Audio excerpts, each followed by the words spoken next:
always thought he was a cute little boy, you know, but I was older and I was already dating the kid's dad. I knew him since he was 11. Oh my God. He looks younger than me and he has braces. Ash Trevino calls her private parts her nunu, and she has this whole song about it. That's what she calls her cooch? A nunu? I've already seen his BB and he's already seen my nunu. She's 36 and he's 19, bro. Dude, tell me that does not look like a mom and her son. And she does even more alarming stuff. These are all the things that people are trying to report to CPS. She says that she will be open and fine with dating an inmate that has charges of SA on a child. You're my 30th inmate. Did I not tell you that? I'm not with no one. You're my 30th. You want to know how it smells? As Santos, you know it smells well. Oh my God. She flashes a 19-year-old boy on a live stream. And it's a live stream, so little kids are watching too. I told you, I got you. Oh my God, nah. Is that a singular air mattress on the floor? Just a singular air mattress in the room for both of her daughters to share. She brings in around $1,000 to $2,000 in a singular day.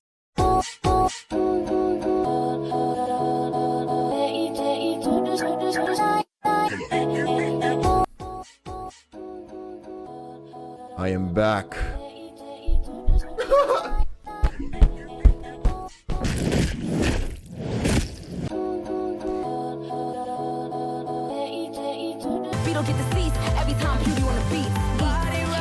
Oh, whoa, chill. No more stalling. I know nothing about this. That's crazy. Everybody in YouTube chat was calling me a boomer for not knowing anything about it. I didn't even know who Ash Trevino was because I'm not that locked in, I guess. I'm employed, guys. I'm employed. I'm sorry. Hello, YouTube. In today's video, we are going to be watching Worst TikTok Mom Loves to Date Killers in Prison and Makes Daughters Call Them Daddy by Rotten Mango. Okay, again, a bit of context.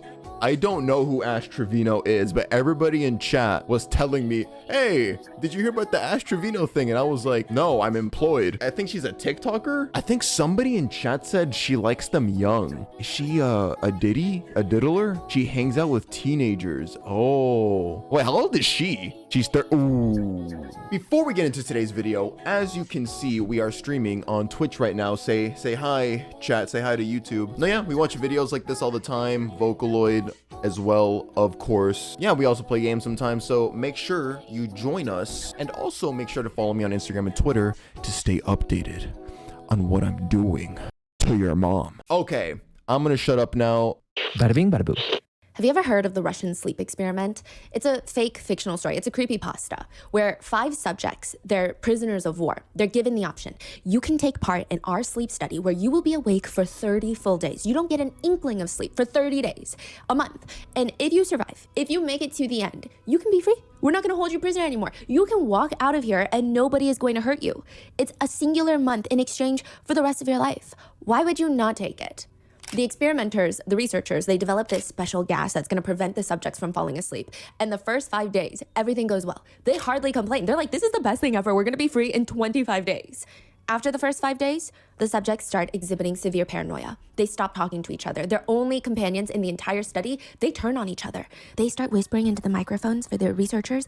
They believe if they turn on their fellow subjects, they can win the trust of the experimenters that are testing on them and guarantee their freedom. 9 days in, one of the subjects does not stop screaming for 3 hours straight. He is screaming until he tears his vocal cords. And long story short, by the halfway mark, all of the windows that the experimenters are looking into, they're covered in feces. They tell the subjects on the intercom, we are opening the chamber to test the microphone. Step away from the door and lie flat on the floor or you will be shot. Compliance will earn one of you your immediate freedom. They just hear a singular voice call back out to them. What are we talking about right now? This is about a TikTok mom, right? What is this? By the end of it, the researchers go in and they got to get the subjects out. They find once they open the door, the subjects have started tearing off their own flesh, consuming it.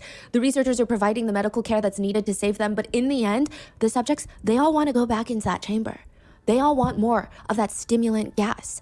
The same thing that ruined them, turned them into these violent zombie-like creatures. They want that gas. They don't want to sleep. So the experimenters ask, why would you possibly want something that destroyed you? They say, well, I must remain awake. It's an addicting idea, the theory, the concept of what happens to humans if they don't sleep. There are content creators that have been trying to replicate that feeling. TikTok Live being one of the platforms. There you go. It's called disturbed sleep live streams. This is a whole niche of TikTok live streams. A camera is set up and it's live streaming a tiny little bunker-esque room with a tiny bed. There are neon lights typically everywhere. It's not the type of environment that you're gonna catch some good quality sleep. You have the live streamer on the bed, and then there's this board behind them. And this live streamer, I mean, their eyes are closed, they're acting like nobody else is in the room with them. It feels oddly voyeuristic and illegal. The board usually says, for this donation, this will happen. So for example, for a Galaxy donation, a giant air balloon puppet, the ones you see in front of the car dealerships, will blow up, fill up the room, and start singing Baby Shark loudly at full volume. The concept is very simple. You donate money to watch the live streamer get woken up over and over and over again, not being allowed to fall asleep, never getting the sleep that they desperately claim that they want. Are they sleeping or are they sitting there? They're sleeping. They're laying down, eyes closed. So how did that balloon pop up? Once you donate, it's all automated. What? Yeah, I don't know if someone is there helping. Huh, okay. Yeah, and they make money. You get your The things people do for money on TikTok, bro, it's actually insane and dystopian. own little Russian sleep experiment. You get to torture these live streamers, and humanity becomes less appealing for aliens to save. This is the TikTok live streaming world. It is like an internet's no man's land. And as of recently, a woman named Ash Trevino becomes There's our girl. a woman named Ash Trevino becomes one of the more perverse additions to TikTok Live. Ash Trevino is a 36-year-old woman from Texas, really doing well for herself on No, I'm from Texas. Don't make us look bad. Oh, God. She claims that the most that she's ever made in a single live stream, one sitting there for 2.5 hours, she received $12,000 in donations. $12,000. And her content is not even that stimulating. Like if you're swiping through TikTok Live, you see a man sleeping next to a giant air balloon puppet, you see a man crying on live, these are gonna capture your attention. She just sits there at her makeup desk on the phone talking to her boyfriend. And you're just listening to them talk. You listen to their conversation like a little fly on the wall. I mean, one of her many boyfriends. One of them is named Francisco, and the live stream is set up to face her. She's got him on speakerphone on a separate phone, and she's all giggly. She's like a little girl in love. She's 36 though, so I guess a woman in love. She puts the phone up to the live stream. 2.3K people watching you right now. Francisco, you just hear his voice. He says, I'm just saying, I'm not gonna share advice. Like if you wanna take the time of your day to actually get to know me. You want to take the time of your day to actually get to know me. No, I don't need them to like you. I don't need them to like you, sir. Oh my God. Guys, he's innocent, and I don't care what y'all say, what y'all think, he's innocent. And y'all are gonna see that. And when he becomes... What the commenting? And yeah, they were like, oh, he's not innocent, he's dumb, this and that. Oh, they said he's innocent, but he's in jail. Oh my God, they said, honestly, rip to those who lost their lives. Viewers. What? So he killed people and they're making jokes about it? Honestly, rip to those who lost their lives. What is this shit? And she's laughing about it. What the fuck? Ash Trevino's viewers, they start turning on her, asking her, why would any of this be funny? Why is this funny to you? Why are you laughing? And she responds angrily, why is it funny? Because you guys are sitting there posting it on my stuff. That's why it's funny. Because y'all are making it seem like some man is guilty of that when he has nothing to do with that. So that's why it's so funny, because y'all are blaming somebody that's innocent. Like, y'all don't even know the whole freaking story, bro. Y'all see what y'all hear and what y'all read, and it's not even the truth. Like, I don't care. I don't care. Which has people begging the question, what did he do? What is he innocent of? March 28th, 2018, 9:30 p.m. The King County Sheriffs are called to this apartment complex. It's a big apartment complex. It's one of those where you have multiple different units, multiple different buildings. Okay, so we're about to learn what he did. And the police, they know why they're called to the apartment, but even when they get there physically, it's like every single resident came out of their unit and now they're just running. They're scrambling. People are running every which way. The entire apartment complex feels like all hell has broken loose. The police go straight to the place where everybody is running away from. They go straight there. They're going in the opposite direction. They get to the side of the apartment complex, and on the pavement, they find two bodies, laying there soaked in blood. Two teenage girls, 13-year-old Elizabeth Juarez and 19-year-old Eviana Cortez. And now the question that police have is, why would anybody want to kill two teenage girls? Especially one that's 13. This doesn't even make any sense. What kind of people have it out for them? In 13-year-old Elizabeth's bag, they find a black can of spray paint. And above her body, they see all of this graffiti. They're called like gang tags. You mark your territory, essentially street gangs will, by graffitiing their symbols, their names, their street names, their gang names, their acronyms. And it has been reported that Elizabeth, 13-year-old Elizabeth, was part of the South Side Locos. It's a street gang. And I say was a part of very loosely because she's 13. I barely knew what I was doing at 13. The last thing that I had the mental capacity to do is pledge my loyalty and life to a gang. But apparently, she had seen that a rival from an opposing gang, their rival street gang, was moving into their apartment complex. And prior to moving in, they had come in and graffitied their name, ULK, all over the apartment complex. So as the rival gang member, she goes and she just starts crossing it out. She crosses out their acronyms, crosses out their names, and that is perceived to be a direct threat. Somebody sees her doing this. Now, you're going to think, if you see a little 13-year-old girl graffitiing on the side of the wall, even if you're a part of the opposing gang, I don't know, aren't there codes of conduct? Yeah, bro. Gang shit, sometimes it's just so fucking cringe. Like, you see a little 13-year-old girl graffitiing over your shit, and then you as a grown man, you're like, I'm gonna fucking murder you. And then, like, what? You think you're tough, bro? Like, for doing that? What kind of message do you think that sends anyway? Like, yeah, I'm tough. I'm strong. I murder 13-year-old girls. Would you not just think to yourself, what has this 13-year-old gotten into joining a gang? But no, she is shot and killed. Along with her, Eviana Cortez, who just happened to be there that day. She had nothing to do with the look at graffiti. her. Elizabeth is shot in the back of the head and the back of the left thigh. Eviana is shot 4 times to her stomach, leg, and left ear. They are both pronounced dead at the hospital. So he lives there and he just walked out and opened fire? In a car. The drive-by. That is Francisco, and that is what he is in jail for. This is the person that TikToker, if you can even call her that, viral train wreck, Ash Trevino, is dating and is live streaming, talking to on the phone while he's in prison for these crimes. They said RIP to the people who lost their lives, and she's cackling. She claims that he's innocent, but is he really? Ew. 19 shell casings were found at the crime scene, and Francisco's DNA was found on those shell casings. In Francisco's apartment, they find a revolver, a 9mm magazine matching the shell casings left at the crime scene. They find a laser sight for a handgun to help aim. They find loose ammo as well as writing that confirmed Francisco's gang affiliation. They find messages and photos referencing the double homicide on his phone. In one video that Francisco takes, he is at the memorial for both of his victims. This is days after the murder, allegedly saying, "Man, shows you the repercussions when you with a G-man. You already know what it is. ULK." Did he just really say that shit? Shows up to a 13-year-old girl's grave. This is what happens when you mess with a G-man. You already know what it is. ULK, his gang name. It is believed that he sent this video to fellow gang members on Snapchat. They also found messages from another gang member to Francisco, sending a picture of Elizabeth with the words RIP little one, to which Francisco's account responds, that bitch. 13-year-old. But another aspect to this case that makes people feel like, yeah, sure, but he's definitely guilty. He's got quite a list of crimes that he's been convicted for aside from the double homicide. Tampering with evidence. He tried to intimidate a minor to take the fall for a gun that was found in his car. He has 2 convictions for assault, one of which took place in the jail. The reason that he assaulted a fellow inmate is apparently a guy walks into the unit. Turns out he's part of the rival gang, and without any provocation, Francisco takes off his jail slippers and just starts jumping on this man, punching, kicking him, throwing him onto the ground out of nowhere. Aside from that, the 4 assault cases, the witness tampering case, Francisco is already in prison for another murder that he has been convicted of another rival gang member. He is connected to 3 separate murders, 4 assault cases, 1 case of tampering with a witness. The prosecutors wrote this about him. Given the defendant's brutal course of conduct and disregard for human life, the defendant clearly presents a substantial likelihood of danger to the entire community. He is in prison, but somehow, that is exactly what TikToker Ash Trevino wants in a romantic partner. She likes to date men in prison that are accused of doing heinous things and documents all of this on her TikTok live streams.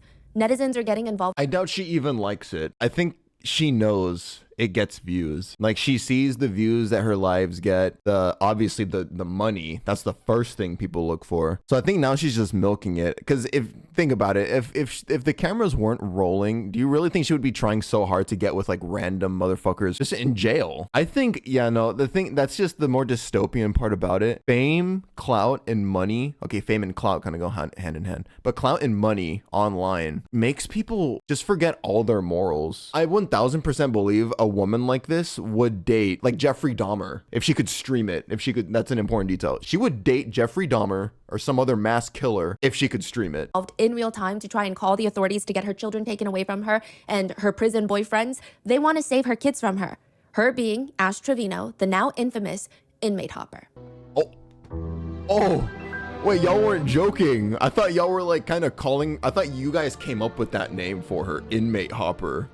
But not hearing Stephanie say that shit, I almost laughed. I will have to say that I embarked on this brain-rotting journey that is Ash Trevino's lore, believing that it was good. The more that I started jumping into the rabbit holes of court documents of her boyfriends, 2 things occurred. I believe that she is a danger to her children and perhaps even society. And two, I feel like she has laid eggs in my brain. I feel like my IQ has dropped at least 10 points after listening to her live streams. So with that being said, let's get started. In the past few weeks, the internet has collectively band together to get a CPS case opened on a TikToker named Ash Trevino. Ooh. Ash Trevino is, I want to say she is constantly live streaming. It's like being a CCTV camera on her phone, just a wall camera, a fly on the wall. One thing I'll say, she's not the easiest thing to look at, so obviously people are not watching for that. It's the fucking drama that she's always, I'm sorry. On her phone, just a wall camera, a fly on the wall. How old are her kids? She is 36. She has two daughters that are 16 and 13. And she believes that the internet is unjustly trying to get them taken away from her. Shit, bro. Ashley addresses this in a live stream saying, y'all are really trying to get my kids taken from me, and it's not going to happen. Do you know how many CPS cases I've had on me in the last 4 months, and I still have custody of my kids? Like, you do understand when you call CPS, you have to have actual proof that they're in an unfit condition, right? You do understand that, right? For those of y'all that love to call CPS on me, y'all do understand. You have to have proof that my kids are in harm's way, my kids are this, my kids are that, y'all really have to have proof. so here is a list of proof that netizens have gathered against Ash Trevino. Did she just brag about she had 20 cases on her? And nothing has happened. Her biggest flaw. Bro, instead of doing a money spread, she can do like a case spread. Like, I got 20 cases on me, bitches. 20 And she thinks that's a cases? flex. Yes. On her? And nothing has happened. That's her biggest flex, biggest accomplishment, is evading CPS, falling through the cracks of CPS. In the state of Texas, one of the main things CPS workers are looking for is kitchen and food availability. The guidelines are along the lines of kitchen should have healthy, readily available food. CPS looks for balanced food options like fruits, vegetables, dairy, and proteins to ensure proper child nutrition, which some netizens are pointing out that it seems like the entirety of the food consumption that Ash eats. I mean, there are fitness gurus who have done 40-minute videos on Ash Trevino's diet, just critiquing the way she eats. Her main consumption is hot Cheeto and bean. Oh my god, I didn't want to fucking say it because I thought it was low-hanging fruit because she's like she's one of those Mexican girls. Oh my god, she's the hot Cheetos, man. Oh my god. And wait, did she say beans? Her main consumption is hot Cheeto and bean dip. She's setting us back. She's setting us back centuries, bro. Hot Cheetos and bean dip. It's like she literally just went on the internet and said like Mexican starter pack. No, Mexican girl starter pack. Oh fuck. I'm the bean dip queen. Ashley does these massive grocery hauls that netizens have been dubbing the Red 40 haul, Red 40 after the chemical coloring, because she will spend nearly $800 at the grocery store and just come home with different variations of hot Cheetos and sour candies, which I will say, not having access to healthy produce or fresh food is a big problem, especially in the state of this economy. And I don't think that netizens should dictate what other people eat or don't eat, but a few things. Ashley is a mother, and it's typically a natural want for parents to want to feed their kids fresh, healthy meals that are nutritious. But if she does not have the financial resources, that's one thing. But she is spending $700, $800 on chips. Oh, she's not Mexican? Oh, well, whatever. I mean, Hispanic in general. That's the whole stereotype, whatever. But she is spending $700, $800 on chips and snacks during these grocery hauls. There is not a fresh leaf in sight. $700? Like, and she lets you know. 100 bags of chips? Yeah, she'll read you the whole receipt. She'll show you the receipt. She loves showing people how much money she spends. $738. Which naturally angers a lot of netizens. A lot of netizens feel like if I had $800 to blow on groceries in a single trip, I would get my kids everything fresh and nutritious. She flexed a $700 receipt and how most of it consisted of chips. Genuinely shocked on the live stream. Oh, y'all want me to cook tomorrow? Both of y'all. She gives both of her kids a death glare. Like they have asked her to sacrifice her life for a bag of tennis balls. Netizens point out they have never seen her daughters eat a home-cooked meal, ever. The next thing CPS looks for are appropriate sleeping arrangements. This is a big one. Infants need safe cribs, free of blankets and toys. Opposite children over 6 years old should typically have separate rooms. Yeah, dude, she was so shocked too. Mommy, could you please feed us? Maybe cook us something, please? She was like on the hot Cheetos. Yeah? Que chingao? In fucking Spanish. Children over 6 years old should typically have separate rooms, and bunk beds must have safety railings for younger children. When Ash is doing a live stream, she's showing off her apartment. She does a quick peek into her daughter's room. They share a room, 16 and 13, and netizens are very quick to point out, wait, is that a singular air mattress on the floor for both the girls to sleep in? Just a singular air mattress in the room for both of her daughters to share. When netizens start pointing that out, Ashley states that they're not staying with her, implying it's fine because they're only here once in a while. They're staying with her parents. And again, not being able to afford proper furniture for children is not something that parents should be ashamed of. It's very difficult to provide the necessities these days. But Ashley should be ashamed. She gives her daughters an air mattress, not because of her lack of funds. It is her gross misappropriation of those funds. It's estimated that on her live streams and gifts donations alone, she brings in around $1,000 to $2,000 in a singular day. $1,000 to $2,000 a day. She says the most she's ever brought in 2.5 hours was $12,000. She's constantly on TikTok lives doing these hauls. She shows off her new shoes. She's unboxing it. They're slippers. They're house slippers. And she says, these are not Temu. Trust me, I wish they were. And she opens up her Balenciaga slipper box and she's aggressively showing the Balenciaga tag to the camera. All my name brand stuff is actually name brand. Even when she does a makeup haul, she's insufferable. She says, I only spent $395 at Ulta. I was just putting things in the bag. I wasn't even looking at the prices. I literally thought that I was gonna spend $1,000, but no, I only spent like $400. She says things like, $3,000 is like dirt to me because I don't need it. It's trash, but if y'all need it, I'll throw it to you. She gets herself the newest iPhone and buy a fucking treadmill. I'm sorry. I'm sorry. She gets herself the newest iPhone in pink because, of course, Miss Ashley Trevino is a pretty little princess. She goes to purchase a Louis Vuitton purse, and I'm not entirely sure why she chooses this purse, but it's quite literally a carry-on bag. She just buys a giant-sized duffel bag, but uses it as a purse. She just always has it like on the crook of her elbow. And she just starts carrying around a Louis Vuitton travel bag to the point where it has sparked a trend on TikTok where people say, I'm Ash Trevino and I'm showing you my outfit for the day. And they're hooking on literal suitcases to the crook of their elbows because it's just the most... Is it like a tote bag or... No, it's a duffel with the two short handles. Yeah, the Louis Vuitton duffels. Actual duffel bag. Yes, an actual duffel bag. It's like the size of her. She said she paid $3,000. I guess she paid that much to look ridiculous. There's also a clip of her where she's seen out shopping and she has this little Louis Vuitton bag. And it's not a purse, it's the actual shopping bag, indicating that she just got out of the store. And when she sees somebody recording her, she places it straight in front of her and starts swinging it around. It is the strangest thing. You can tell when a motherfucker isn't used to having nice things. You're not used to having nice things, girl. It is the strangest thing. She says, I kid you not, I already bought 2 Louis purses over $6,000 within a month, couple weeks. Sunglasses from Louis, my apartment. I'm telling you, it's good money. She's talking about TikTok lives. She brags about spending $327 at the Cheesecake Factory for 2 people, which I will be real with you. The Cheesecake Factory is not cheap, but it's also not that expensive. But she can't afford beds for her kids. Her explanation to netizens, and I don't know if she's going to have a chance to explain this to CPS workers or if they're even going to ask, but I digress. She explained. For sure, but now that I know that they fixed up their room, you see the LED lights? They fixed up their room. They brought their cajones back from my mom's house because they had their vanity stuff over there. They brought everything back. So now I'm going to buy them a bed for Christmas. But I'm going to get it before Christmas. But I don't know if I should get them bunk beds because they're older or if I should get them one bed to share. That's crazy. You're raking in $12K in 2 days. And you're like, maybe I should get them one bed and they could just share that one bed. Decisions. That she's just not sure which bed to get them. And that's the reason that she's stalling from purchasing a bed. But she continues to spend so much money. She spends, I would assume, thousands of dollars every single week on DoorDash, Ubers, and Airbnbs, as well as alcohol. Like she's living at different Airbnbs? Yes, she just loves to go to different Airbnbs and just party with 19-year-olds that she meets on TikTok.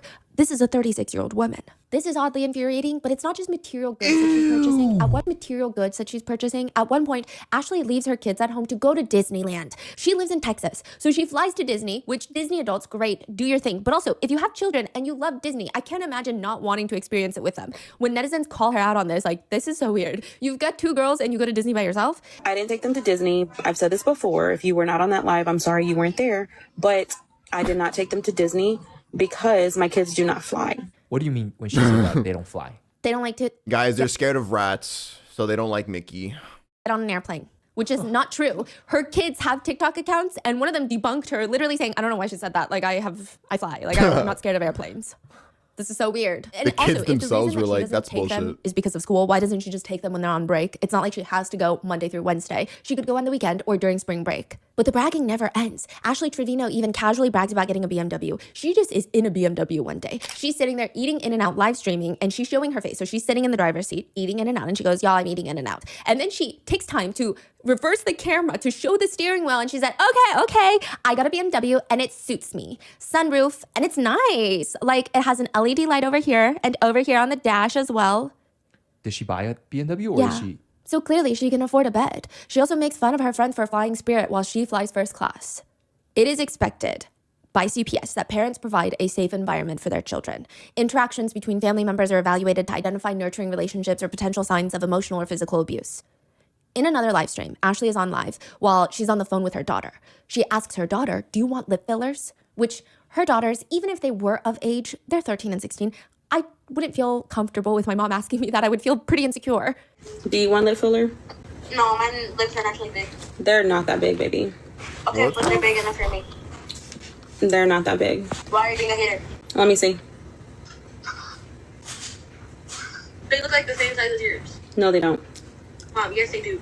And no, they don't. Yes, let's go, bro. Let's give your own daughter body insecurities. It's like she's competing with her too, almost like she sees her own daughter as competition or something. Like when she goes, oh, they're just as big as yours, she almost gets like offended, like, nuh-uh, I'm better than you. She's timing her daughter and smirking on the camera at her own daughter's lips, and she's scoffing. In a separate live stream, she's on FaceTime again with her daughter, and her daughter says, my nose is so perfect. This is a little taken out of context, and I'll explain, but it has gone viral. Yeah, my nose is so perfect. No, your nose is not perfect. Your nose ain't either. Bye. Now, to be fair, this is because her daughter did get a nose piercing, and this is the FaceTime where she reveals it to her mom. So she does have some right, I guess, to be angry, but not really, because she's not mothering them well anyway, regardless. But netizens don't think that makes this any better. This is the same woman that on live stream, she called her own two daughters slurs while laughing. Such as Slurs targeted towards the Mexican community. Whoa. Okay, so she's racist towards her own people, but then also towards her own daughters. In another clip, she's talking to her kids and they're arguing. I have an A+ in every class. No, you don't. No, you don't. No, you're not. You're not. You're probably barely going to pass anyway, literally. To which comments read, who needs enemies when you have a mom like Ash Trevino? But it's not even just the emotional abuse, because there's so many different pillars on how you take care of children. You can't even just physically provide the necessities. You have to emotionally be there and physically be there for them. Her younger daughter, E, has to go to the hospital one day. They already made it back home. She's on live stream. And Ashley, instead of taking her, jumps on another TikTok live and says, guys, this is my sickly baby. That's the one that I have to go take to the hospital and go get tested in a couple weeks. I'm not going to explain nothing else because she doesn't want me to. Mere minutes later, I don't even think 10 minutes have passed. She says, if y'all want me to tell you about my baby girl's health, go ahead and send the galaxies. Galaxies being $15 donations on TikTok, because there's tiers to the donations. If y'all want me to tell y'all about my baby girl's health, go ahead and send the galaxies. She's willing to sell her daughter's medical history for the highest bidder. In another moment that might end up in a CPS file somewhere, Ashley's live streaming. She's walking into her room dancing. One of her daughters is throwing up in the hallway. She tells her mom, Mom, I just threw up. Mom, I just threw up. You just threw up? Why? You're lying. She turns around and keeps dancing. Mom, I threw up. Why are you dancing? I thought she did the Nazi thing. Bro, I was jamming to do. Netizens are commenting, the fact that her first instinct is to accuse her of lying? She treats her daughters like they're just roommates in their own home, like there's no relationship between them. For Thanksgiving, for example, Ashley drives her kids. The netizens are compiling on Reddit all the things that they want to send to CPS. They're like mass reporting her to CPS. For Thanksgiving, Ashley drives her kids 8 hours to El Paso, Texas, where she's going to stay with who she calls her tia. Tia meaning auntie in Spanish. But this is not Ashley's auntie. This is not the kids' tia. This is a random person that Ashley has met on the internet that she calls auntie. She's not been invited to her own parents' Thanksgiving, so she's going to a random person that she met online to her home, bringing her kids all the way to El Paso, Texas on Thanksgiving, leaving them sick and alone in the Airbnb. She's like, go order DoorDash for Thanksgiving. I'm going to go get drunk at the bars. And she's live streaming all of this. Wait, I'm so sorry. It's Thanksgiving. Yeah. You're going to the stranger's house. Yeah, and then, so she rented an Airbnb in El Paso, Texas. And she goes to El Paso to meet up with her auntie that is a stranger that she meets online. She brings her kids, throws them into the Airbnb, and is like, here, order DoorDash, because I'm about to go out with the auntie that I met on TikTok and a bunch of her friends. Oh my God. On Thanksgiving, she's like, just order whatever you want. But it's already not a good look, but it gets worse. While she's posting in El Paso, because she does not understand that live streaming does not... I'm gonna go hang out with some borderline underage kids. I'm 36, by the way. You guys order whatever you want on this holiday where it's dedicated to being together and being thankful for your family. Anyway, bye. But it gets worse. While she's posting in El Paso, because she does not understand that live streaming does not mean that you have to stream the entirety of your life, she starts posting about being in El Paso. Another creator on TikTok sees this and posts a TikTok where she is tying her hair up into a messy bun, and she says, when you find out Ashley Trevino is in El Paso, indicating she's trying to fight Ashley Trevino. Ash, a full mother of 2, starts mocking the creator on her live stream. She's like, when you find out Ash Trevino's in El Paso, I'm in El Paso and I'm a your baby daddy. What are you gonna do? She proceeds to tell the girl, then pull up then, and gives out the very specific bar that she will be visiting later that night. She begs the creator to pull up because the creator is GHETTO and they're in the rich neighborhood and the cops are gonna take care of her. Ashley is live streaming at the bar and I'm not entirely sure why she looks so surprised when the creator that she has been taunting the entire night does indeed show up to the bar. Since she's pretty much given out her GPS coordinates and everything. She's just sitting there while the other creator is saying, you asked me to pull up, you asked me to pull up, and now you don't want to say anything, you asked me to pull up. She was about that shit. Oh, she was about that live. She showed up. She was actually... While the other creator is saying, you asked me to pull up, you asked me to pull up, and now you don't want to say anything, you asked me to pull up. The situation escalates to some mediocre hair pulling before everybody is kicked out of the establishment. The other creator goes on live to talk about what happened, and she says, this is me. I was like, so you tell me to pull up, you tell me to pull up, and Ash starts getting up. So I went and I grabbed her hair. I snatched that. Bro, tell me why her hair feels like grass, bro. I grabbed it and it ripped off. Ash is later live streaming, brushing her hair with her fingers, saying, I don't even have my bobby pin anymore. I think she took it. I really do think she took it like for an autograph or something because I don't have it anymore. You would have thought like a that didn't like me was gonna swing. She would have swung at the okay? This pulls my hair. Like it's the first reaction this does. And I'm like, she pulled my hair. And this is fat as this is really fat. She's saying all of this in the car while the stranger that she met on Honey, I'm sorry, bro. Like, friendly fire, man. That's not... Friendly fire is not cool. You can get banned for that. Literally 300 pounds. TikTok, the auntie is driving. But now, to some extent, this auntie is intoxicated. They were live streaming in the bar where viewers clearly see her drinking. So now the drinking and driving is being live documented. When they get back to the auntie's house, the kids end up coming there, and E, the younger daughter, is not feeling well. She feels sick, she wants to throw up. On top of that, she's likely stressed and freaking out, or at least anxious about the bar fight that Ashley got into because she tells Ashley, I saw the video of what happened at the bar, like I was watching the live. And if you're wondering, how do I know all of this? It's because Ashley is still live streaming right now at the auntie's house. And when they're at the Tia's house, when the night is over, the Tia's ex-boyfriend and his new girlfriend come over and a whole fight breaks out. Ashley is live streaming, you can't see too much. The cameraman is not doing their job because they're in the middle of the fight. Eventually, Ashley decides to call the police, but she's still live streaming. She does not turn it off. She does not mute her phone. She goes on to tell the police that they need to hurry and come, and here is the address. She says her auntie's full residential home address on the live stream. She doxes this auntie's place of residence, but also the place that she brought her children to. The police leave, and the auntie and all of them go back to Ashley's rented Airbnb because they don't feel safe there anymore. Which, side note, this is actually where a viral TikTok clip is formed. Ash Trevino calls her private parts her nunu, and she has this whole song about it. That's what she calls her cooch? A nunu? And people have this running joke that her nunu, her private spots, are quite smelly. They don't smell good. And there's this one clip that's... Yo, hearing Stephanie talk like that is just so fucking funny.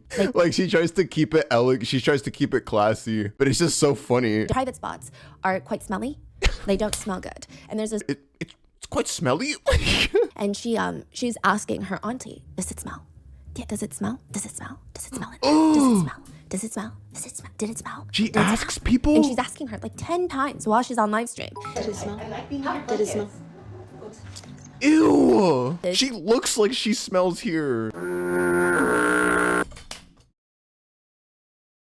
That's her nunu, bro. The context of this is she was vaping in the bathroom and she didn't want her kids to know that she was vaping in the bathroom. But that doesn't even make sense because they're in a different live. She was caught giving her kids her vape to use. So I don't know why she's asking if it smelled, if she was insinuating something else and then was trying to cover it up with this whole vape story. But it's become this whole internet meme with a life of its own of, did it smell? Did it smell? Did it smell? No, but did it smell? So the group of them, they're now back at Ashley's Airbnb and the daughters are there. Ashley is live streaming and she's standing there chowing down on fries. And you just hear the auntie talking to her because a physical fight broke out. To, I don't know the extent, but it seems like to some extent there was domestic violence. This is the auntie's ex-boyfriend that came and a physical altercation took place between him and the auntie. And the auntie, she's dry heaving because it's pretty clear that from the perspective of the live stream, she was harmed physically to some level. Oh. She tells Ashley, I don't know how much abuse I told you about, but I never told my daughter about it.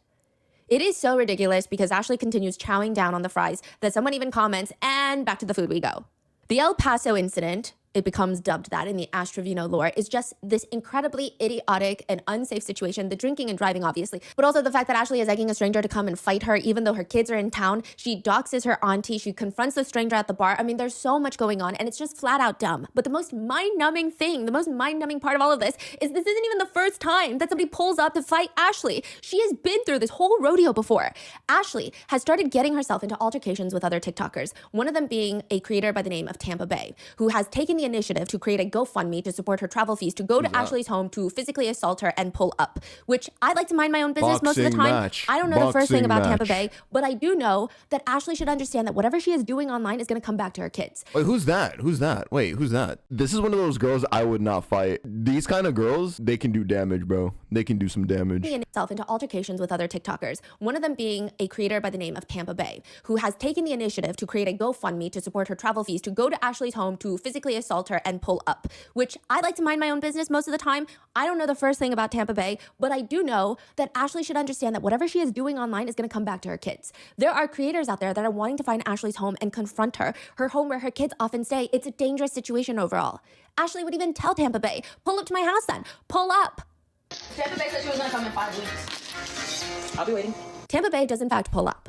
Thankfully, the kids are fine. Well, fine in that situation. But Ashley has repeatedly doxed her home address with no regard for her kids' safety. There have been incidents where the girls, the children, have noticed strange cars driving around, scoping out their house, and naturally they get very concerned, they get very anxious, very worried. They call the police. The two daughters and Ashley are home. Ashley is home. The guardian is home. The police arrive. They have to take a report. Ashley lets her two girls talk to the police officer while she stands there, pointing her finger in the air, holding up her phone. She's in the midst of a very intense, cutthroat TikTok battle. This is how she signals donate, donate. So, you know, TikTok battles, you see the lifeline go up and you're trying to get donations to beat the other creator. You have to keep doing some tapping motion to indicate like, donate, donate, donate. This is her favorite thing, to tap in the air. And that means donate to me, donate to me. And she's tapping. I mean, nothing, not even her safety, her children's safety is going to get in the way of her getting those freaking galaxies. She goes out to the front to get a view of the cop car. She's showing this in the back, the officer, and she's whispering, double it, double it, double it, double it, double it, double it. Come on, double it, double it, double it. Is she whispering or? Yeah, but I'm sure the officer can hear her. In another clip, she tells Alive that her daughter has a burn, and she asks, what can I put on their burn? She's on the phone with her friend who says, I really think you should take your daughter to urgent care if it's bad. Can you send me a picture of it? Then I'm gonna have to get a freaking Uber. Okay, just because you have to get an Uber doesn't mean you shouldn't take her to the freaking urgent care. I know, but I have to get up early tomorrow. So now she is physically neglecting her children as well. But it does get worse. When one is watching an Ash Trevino live stream, there's always one thing that gets brought up, used, seen, just peeking from the side somewhere like a little stalker, and it's her adult device, specifically one that is shaped like a rose. I'm just gonna call it the rose. The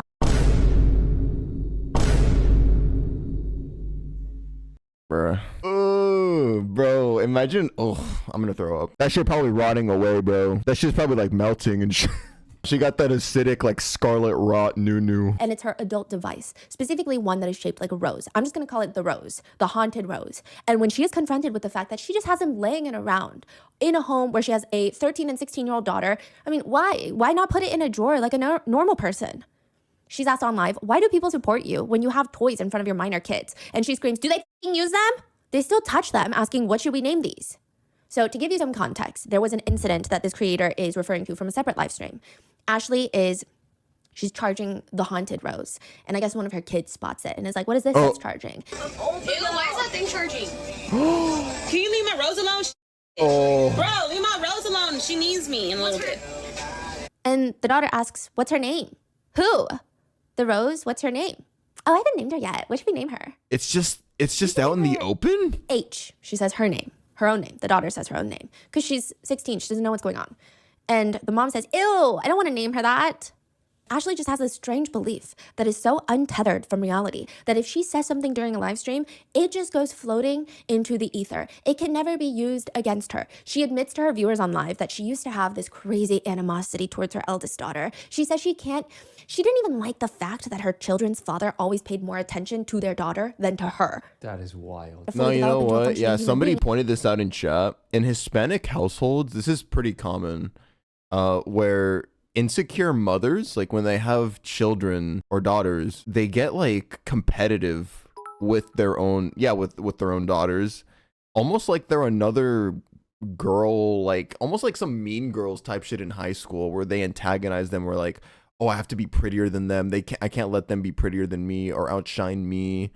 Blah, blah, blah. Yeah. Because it's a little child that needs a lot of attention and care to fully develop into a functioning human being, and that is the responsibility of both parents. But to Ashley, this is rather unacceptable. One of the 7 deadly sins, if you ask her. She claims that she would get so upset that she would grab her daughter H by the hair and yank her to the ground, and she's saying all of this proudly. She literally has been through, like, the bottom of her life. Like, I'm telling you, whenever we lived with her dad, I used to pull her by the hair because I was so mad at her. Like, I feel like he loved her more than he loved me, and so, like, I took my anger out on her. And she doesn't even, like, hate me for that. This girl's just here listening to this show, like, Hate me for that. Like, she doesn't even remember that. Netizens are threatening, if not already dialing CPS on Ashley for that clip alone. They're commenting about how crazy this is that she's jealous of her own child. Ashley decides to then further address the situation on a separate live stream, clarifying. By the way, she's doing her makeup while clarifying this very serious allegation, and the beauty blender she is using is the biggest makeup sponge I've ever seen with my own 2 eyes. It's the size of a dish sponge. But that's neither here nor there. She continues, she states, was I hit as a kid? Yes. I was always hit as a kid. That's why I wouldn't hit my kids. I never abused my daughter, you guys. What I said was I would get mad at her. Yes, I would. I pulled her hair. Yeah, but I never abused her. I never hit my kids, you guys. That's one thing y'all need to understand. The only reason that I pulled her hair was because she ran from me and I tried to grab her, and instead I grabbed her hair. I never abused my kids. I never hit my kids. If you ask my kids if I hit them, I don't hit them. That's why they don't listen to me. And this was when she was little. This was a long time ago. I don't care. Y'all can sit there and call me an abuser, call me what you want, but at the end of the day, my kids know I never abuse them. They never have bruises on them. If anything, I bribe my kids with money. if the mom said that, the kids in the courtroom would be like, But then on a separate live stream, she'll also admit that she almost went to jail. She says, how did the glass break? So I'm implying, I'm deducing that there was some broken glass and everybody was asking her about it. She said, I threw the glass. I broke my phone too. My phone's broke right now. 2 days ago, me and my daughter got into it and she threw a chair at me and my leg is bruised. She put her hands on me and I already told her, stop putting your hands on me, bro. This is not the first time she's done that. We can somewhat decipher that she threw her phone and some sort of glass object. And she does even more alarming stuff. These are all the things that people are trying to report to CPS. Ashley is on the phone with a romantic interest of hers. He's on speakerphone and Ashley has her daughter right next to her. The guy asks her, Hey, can I ask you a question? Can I take it to my crib? Sure, go ahead. Just don't fucking take advantage of my daughter. what? My crib? speakerphone and Ashley has her daughter right next to her. The guy asks her, Hey, can I ask you a question? Can I take it to my crib? Sure, go ahead. Just don't fucking take advantage of my daughter. The guy, who I assume has to be like 18 and up, right? Asking to just take her daughter like an object, and then the mom just being okay with it. Just don't take advantage of her. Wait, what you said? Just don't make me a grandma. What? yeah, exactly. Why are you even saying that? Why are you she's a bringing up Woody minor, Allen bro. right now? Later on a live stream, she says, it's like one of my kids. She meets a guy. She likes him. Hypothetically, this is what she's saying hypothetically. She wants to do something. The guy asks her, how old are you? She says, I'm 18. I'm 17. She's 15 at this point. Guy believes it. And then I find out, honestly, if I find out my daughter's doing something, I'm not going to sit there and call the cops. I was her age once. I was doing it, so. Wait, what? Wait. Oh, is this the mom's words? It sounded like for a second Stephanie said, I mean, low-key, I was doing the same thing. But the alarming stuff comes in by the types of people that she decides to surround herself and indirectly put in her daughter's paths. She goes on a live stream to talk about writing to Chris Watts, the infamous killer who killed his wife and his 2 kids. Her friend tells her that he's evil, that he killed his wife and kids. And Ashley responds, well, maybe he killed his wife because he's not happy. Bro. And said that the episode on Chris Watts on some sort of crime show made her fall asleep. It is just rude. What do you mean? 3 people lost their lives and you're falling asleep on the couch? So she Do just you like know what an victim inmate hopper blamed. is? It's someone who likes to fun. date inmates and will jump from one inmate to another. Typically, I would imagine they themselves are not an inmate, so they're, instead of on Hinge, they're exclusively finding romantic partners on writeaprisoner.com. And Ashley Trevino gets known on TikTok for being an inmate hopper. But it really all starts with this very awkward moment when she live streams herself picking up her boyfriend of 9 months from jail while he's being released. Wait, is this the one that happened? No, that was a separate person who likes to sleep with inmates when they get out, or she slept with one inmate and it was connected to Wade Wilson because she was like, Wade Wilson, hi, and then recovered. Yeah, it's like a thing. Shit, inmate It's a hopper, thing, yes. bro. She brings him to this hotel room. There's a giant heart on the hotel bed made out of roses. She has a whole snack basket picked out for him, and he's just walking in, and the whole live stream is uncomfortably awkward. Girl, have some fucking respect for yourself. First of all, let's ignore the fact that this is a fucking bum. This is a man's job to be doing this for you. You're doing this as the woman, and then for bums that get out of jail, have some fucking self-respect. He's ignoring her. He doesn't seem excited to be there. He doesn't even look excited to be a free man. It almost appears by some netizens' perspectives that the prospect of him getting into bed with Ashley Trevino, he'd rather go back into his cell. And the energy, the visuals are just off, and people are commenting. I remember when my ex came out of jail, he literally could not stop touching me nonstop. He would not stop holding me. He would not stop paying attention to me. Jesse showed no interest in her. This is so sad. It is pretty clear that Jesse was likely using her for commissary funds when he was in prison. Even when they live stream together, he looks like he wants to keep a safe 6 feet social distancing space between them. But before you even feel oh no, he was like, oh, that new staying. Social distancing space between them. But before you even feel a tiny modest sympathy for Ashley, she also gets upset when Jesse wants to see his own children because she doesn't want his child's mother in his life. Within 3 days of Jesse being out, she's calling him her husband.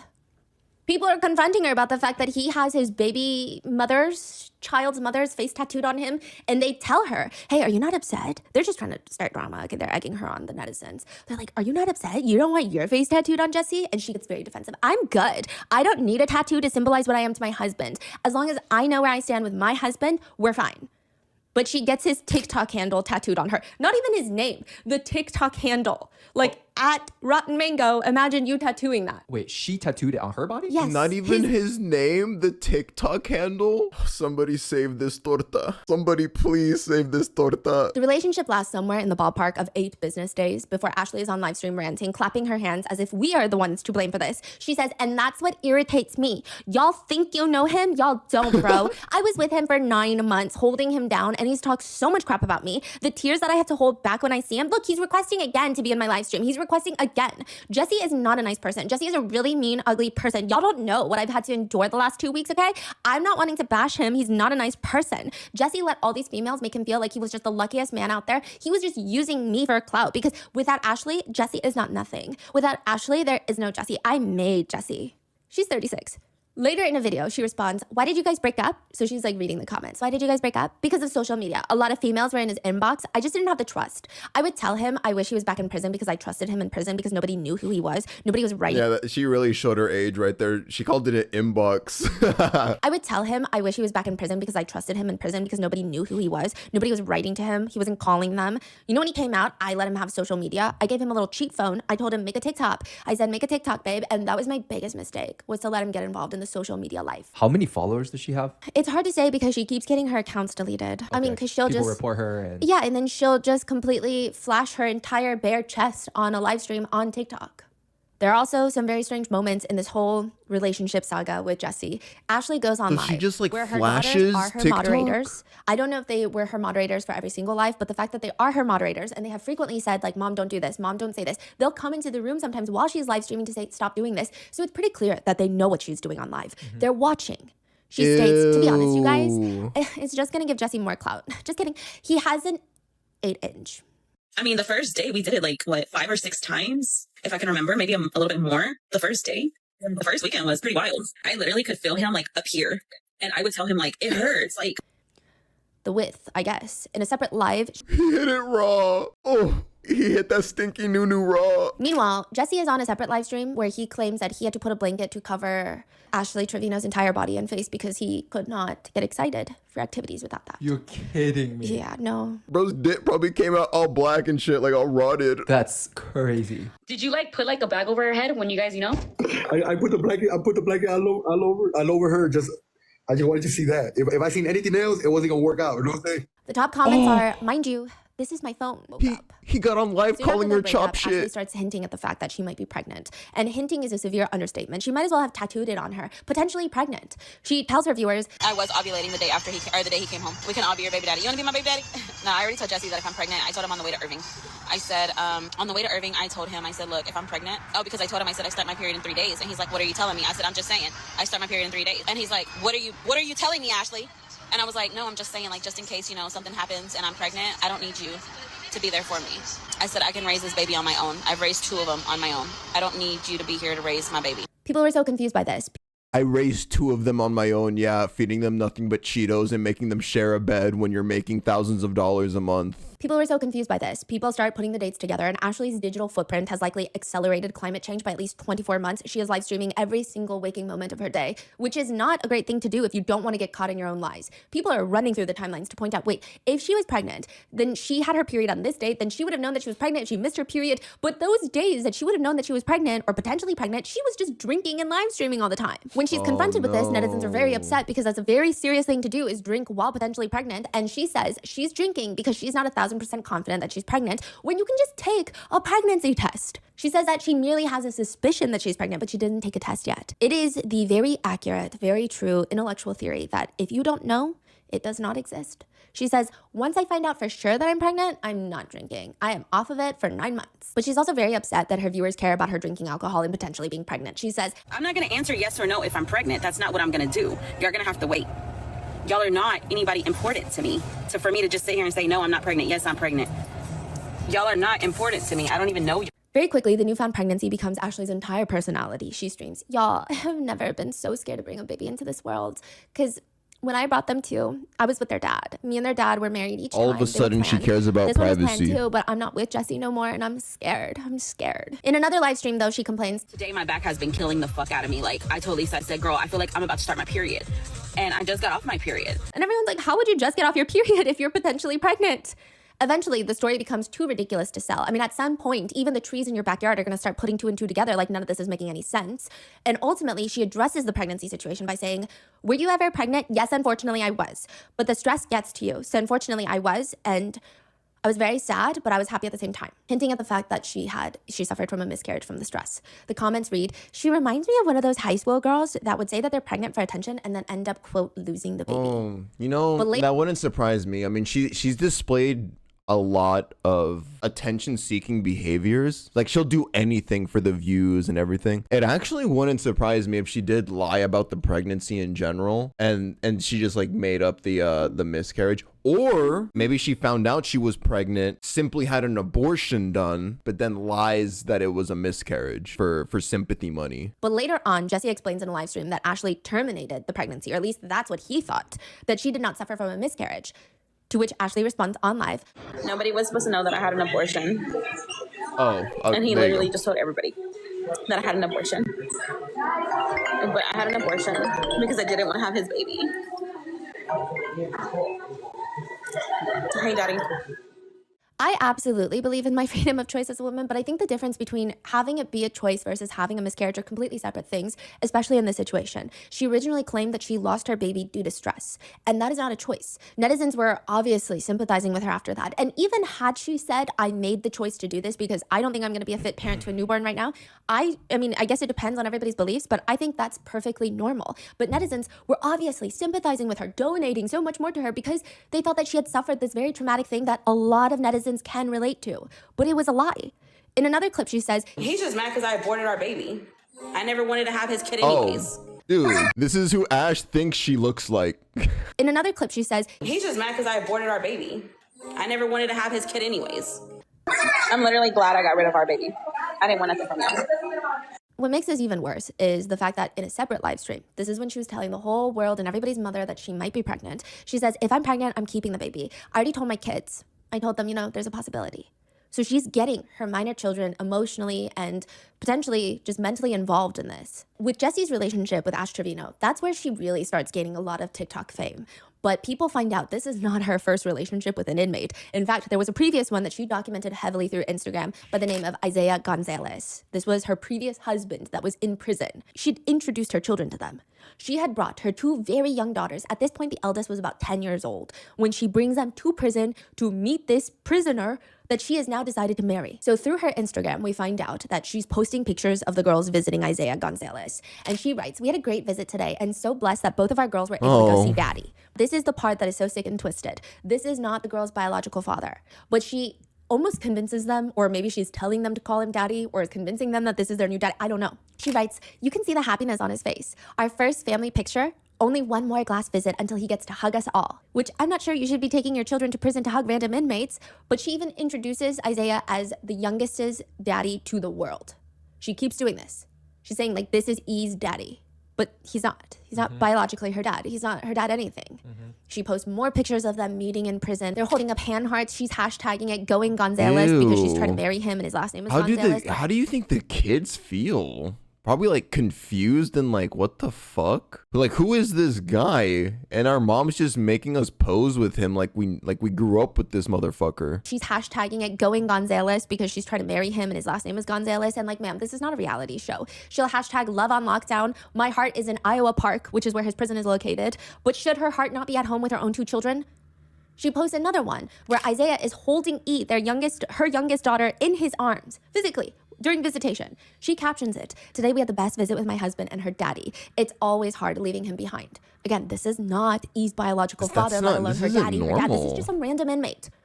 Love all the time we get with him and his smile says it all. Just a daddy and his baby girl. It's sad when she runs back for one more hug before we leave, but their bond is unbreakable. I do want to preface this by saying, I think with the way America likes to incarcerate people for just pretty much everything. There are people in prison for possessing weed. There are people in jail for allegedly being involved in an incident involving the United Healthcare CEO. There are a lot of reasons that people are incarcerated that a lot of people might not necessarily think they should be incarcerated for. I think that for a lot of inmates, having a strong support system outside of prison waiting for them when they get out, it does help rehabilitate them. Again, I'm talking for drug possession charges, things of that nature, health insurance fraud related charges involving massive healthcare companies, things of that nature. I think it's important for these people to have support, and I have a lot of respect for their partners and families that give them that while they're still being part of society and having to deal with the stigma of having a loved one in prison.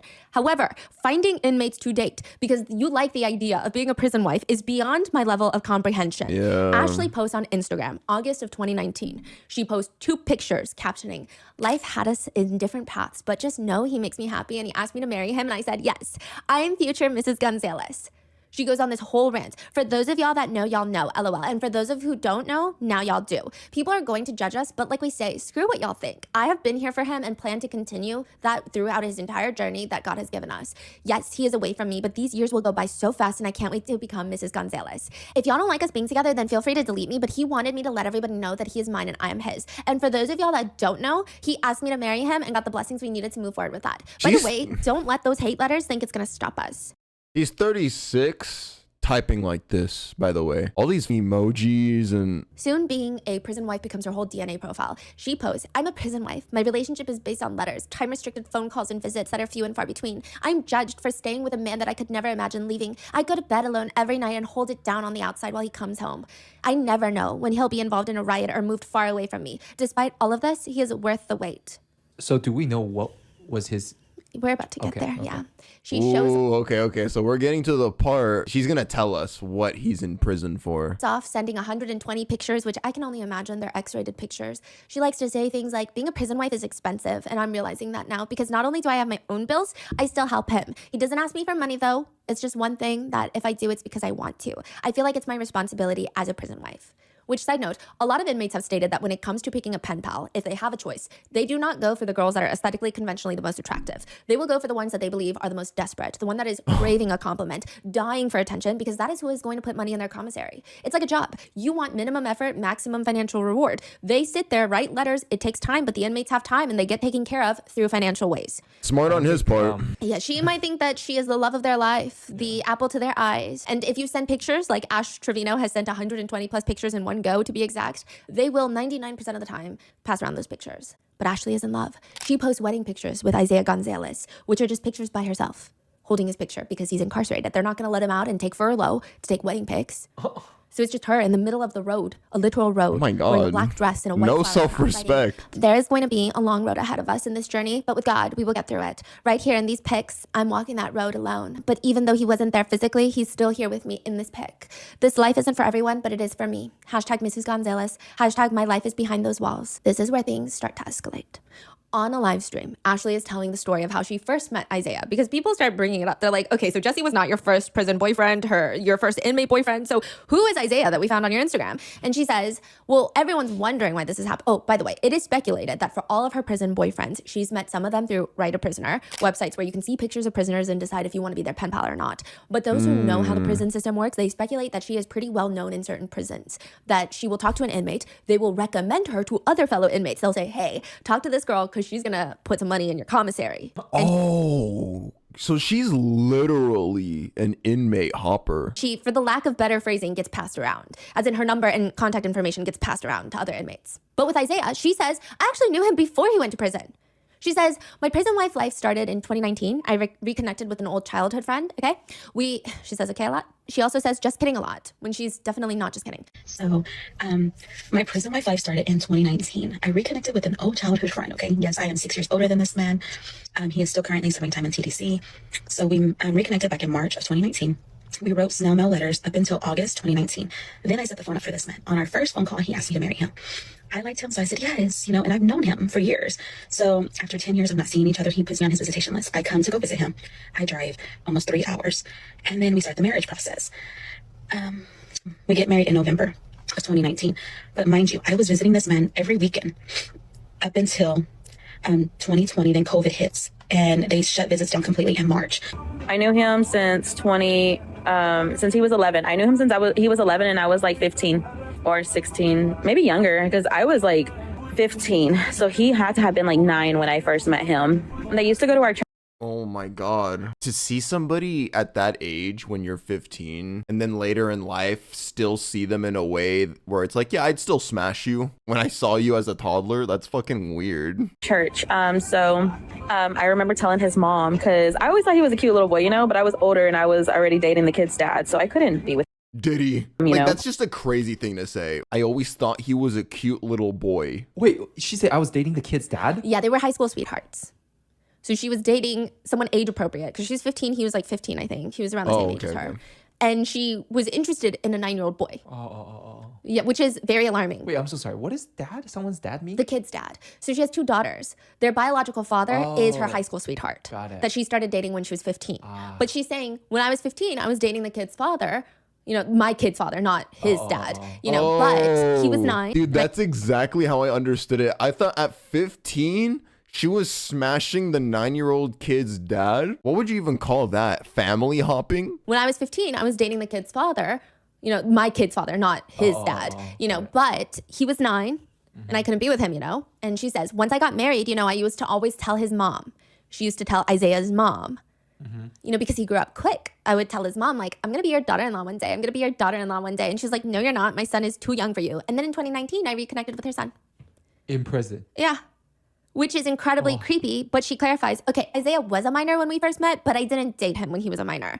I'm not sure how she thought that sentence would help her case. Nevertheless, she gets 3 tattoos of Isaiah on her. One of their wedding date on her finger, Isaiah on one wrist, Gonzalez on the other wrist, and these tattoos are huge. It would be more inconspicuous for her to wear 5 Apple Watches on one hand. It's that aggressively noticeable. Like on top or bottom? On top, and it's just like massive cursive. And within 5 months, she announces her divorce. The one thing that's always gotten to people is that Ashley explains that Isaiah went into prison at 15, and he won't be eligible for parole until 2032. And if he doesn't get parole, he's not going to be released until 2055. So people are like, that's a very long time for a 15-year-old to get sentenced. Yeah, what did he do? Whatever he did must be really bad because he was 15. So they start looking into his criminal history. 1 count of aggravated robbery, 1 count arson, and 1 count of murder, sentenced to 45 years in prison. When Isaiah was 15 years old, he was involved in a very, very well, meticulously planned robbery that ends in a man's murder. His friend Ruben was working at an Exxon gas station when Muhammad, his boss, decides he's going to go make a night bank deposit. He's going to take cash from the gas station and deposit it at the bank. Ruben texts his friends, 2 other people and Isaiah, so 3 people. They're in a car waiting for Muhammad. They catch him on the road and they stop him. They rob him of all his cash. They know exactly which route he takes, which bank he was going to, how much he has. This is all a very well thought out plan, meticulously done. They pull up to stop him and one of the friends ends up shooting him. They kill him. They drag his body into the woods. They set Muhammad's car on fire and they leave. Eric is the one who fired the shots. He takes $4,000. Isaiah takes home $1,000 from this robbery. And they promptly spend it on whilst bragging to everybody about killing Muhammad. Muhammad has a wife and 7 kids. He has 6 daughters and a son. But sure, I guess that's hilarious. They're laughing to everyone they know. They just think it's so funny. He was sentenced to 45 years in prison in 2011. Sure, he was 15.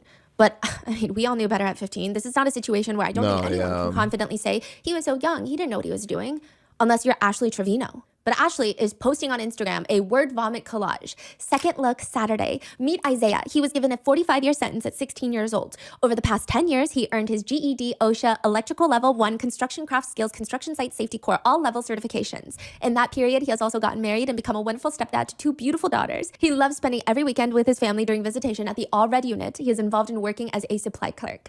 Isaiah is also a talented artist who wants to continue his craft by opening up his own business once he returns to the free world. Isaiah plans on pursuing additional collegiate degrees. Isaiah believes that God will bring him home sooner than his release date. Isaiah is ready for the day when he can be given a second look. She posts, "So blessed my husband was chosen to be the second look person today. Let's pray we can bring him home soon. I will continue to do what's needed for him as a wife and will always be his voice. Love my husband so much. Hashtag let's bring him home. Hashtag proud prison wife. Hashtag my husband's biggest supporter." He's a killer. The worst part is Ashley is very proud of all of this. She TikTok live battles with someone talking about her inmate hopping ways, and the other creator says, "That is a lot. How many inmates have you been with? Like 26, you said?" It's like 30 now. Probably 26 in the last 5 years. That is a lot. And she's nodding and smiling like it's something that everyone should do. And they ask her, "Let me ask you a question. Why do you prefer inmates?" I prefer inmates because I feel like if you're gonna get hurt, it's better to get hurt while they're incarcerated than out here in the free world. Because like I just said earlier, my ex Jesse, when he actually left and we broke up, that one hurt. I still feel hurt to this day. She likes the fact that they have no options. In another creator battle, she straight up asks the other creator, "You haven't heard Ashley the inmate hopper?" I actually married someone who was incarcerated in 2019. We actually knew each other from out here though, and he's actually younger than me. Y'all in chat are wildin' today. Somebody in chat goes, "I like inmates because they got long veiny dick." Okay, let me ask you, have you ever been with somebody that's not incarcerated? Besides the father to your children, which they're broken up, clearly. And she's shaking her head no. It just doesn't pan out for you, or you just don't want it if they're not inmates. So my actual last relationship out here in the free world was in 2018, and we lived together and everything. And then I started getting inmates, and I've had like guys here and there in between, but I don't know. To say my last relationship out here in the free world is already such a wild sentence to utter. Yeah. She will be on the phone with inmates during her live streams, just spewing words out of her mouth. "You're my 30th inmate. Did I not tell you that? You really are. I swear. I've been with 30 inmates." You're my 30th inmate. Did I not tell you that? I'm not with no one. Ew, who says that to like, imagine your girl tells you like, "You're my 10th. You're my 30th inmate. Did I not tell you that? I'm not with no one. Just with you, but I've already married too. You're stupid. I mean, now I'm in a prison sister-wife relationship. Because I guess the other prisoner she's talking to has a wife. What? She will call them? The conversation is like brief, I'm assuming? 'Cause No, they can't talk all day long, right? No, but sometimes it's not brief. It's not like 5 minutes. It's like 10, 15, sometimes more. And this is highly not allowed by most prison facility standards. You cannot be live streaming a prisoner's calls like that. You have to get proper permission. Right. And But she's just doing streaming. it. Oh. Yeah. She's saying this while her daughters are in the house, the doors are wide open, and their friends are over, and likely they're watching her on her live stream. Wow. Sometimes if the prisoners don't do as she says, she'll get very aggressive with them. It's okay, because I got other options. I'm going to tell Lexi to send me somebody else anyways. You were the wrong option. You ain't nothing. Remember, you're incarcerated. That's crazy. Who's Lexi? It's a friend that knows a lot of inmates. She says that she will be open and fine with dating an inmate that has charges of SA on a child. That's fine for her. She says she will date a Yeah. PEDO. Yeah, a PDF file, I guess is how everyone is referencing it. Wow. She has this moment where she talks about how murder charges and SA charges are not that crazy because every single person she's been with has had those charges. And that doesn't mean that they happened. She asks her viewers, "How do you know? Were you there? Were you there? Every single person I've been with has had those charges. Were you there?" We are now entering the belly of the beast. So let's go through and recap all of her relationships. Her very first relationship, or her very first prominent relationship, she marries her high school sweetheart. She has 2 children with him, the 2 daughters that are now 15 and 13. They end up divorcing when their kids are 6 and 3 years old. This is in 2015. They've been together for about a decade, and suddenly Ashley is posting onto Instagram. "OMG, found this pic from prom of 2006. My high school sweetheart, but now soon to be ex-husband. I will always care about him, and he don't even know that. Hashtag prom 06. Hashtag my junior year, his senior year. Hashtag I know, get out of my feelings. Hashtag he done moved on," which implies that perhaps they're getting a divorce and that perhaps hashtag he done moved on is oddly specific and pretty indicative that maybe he cheated on her or left her or didn't want anything to do with her anymore. Even later when the divorce is finalized, she posts a pouty selfie writing, "This was my last pic of me being his insert last name. LOL. My divorce was finally finalized after 9 years of marriage and 2 years of separation. Hashtag divorce final. Hashtag goodbye. Hashtag hello Garcia." I guess her original maiden name. Hashtag bittersweet moment. But the reason that the two get divorced is because that she cheats on him, allegedly, with a man in prison. So I will say that it seems the children's father is the only redeeming man in this story, at least as of right now. After the divorce, he focuses on his career, is able to remarry, purchase a home, while supporting the children financially by paying Ashley child support every month.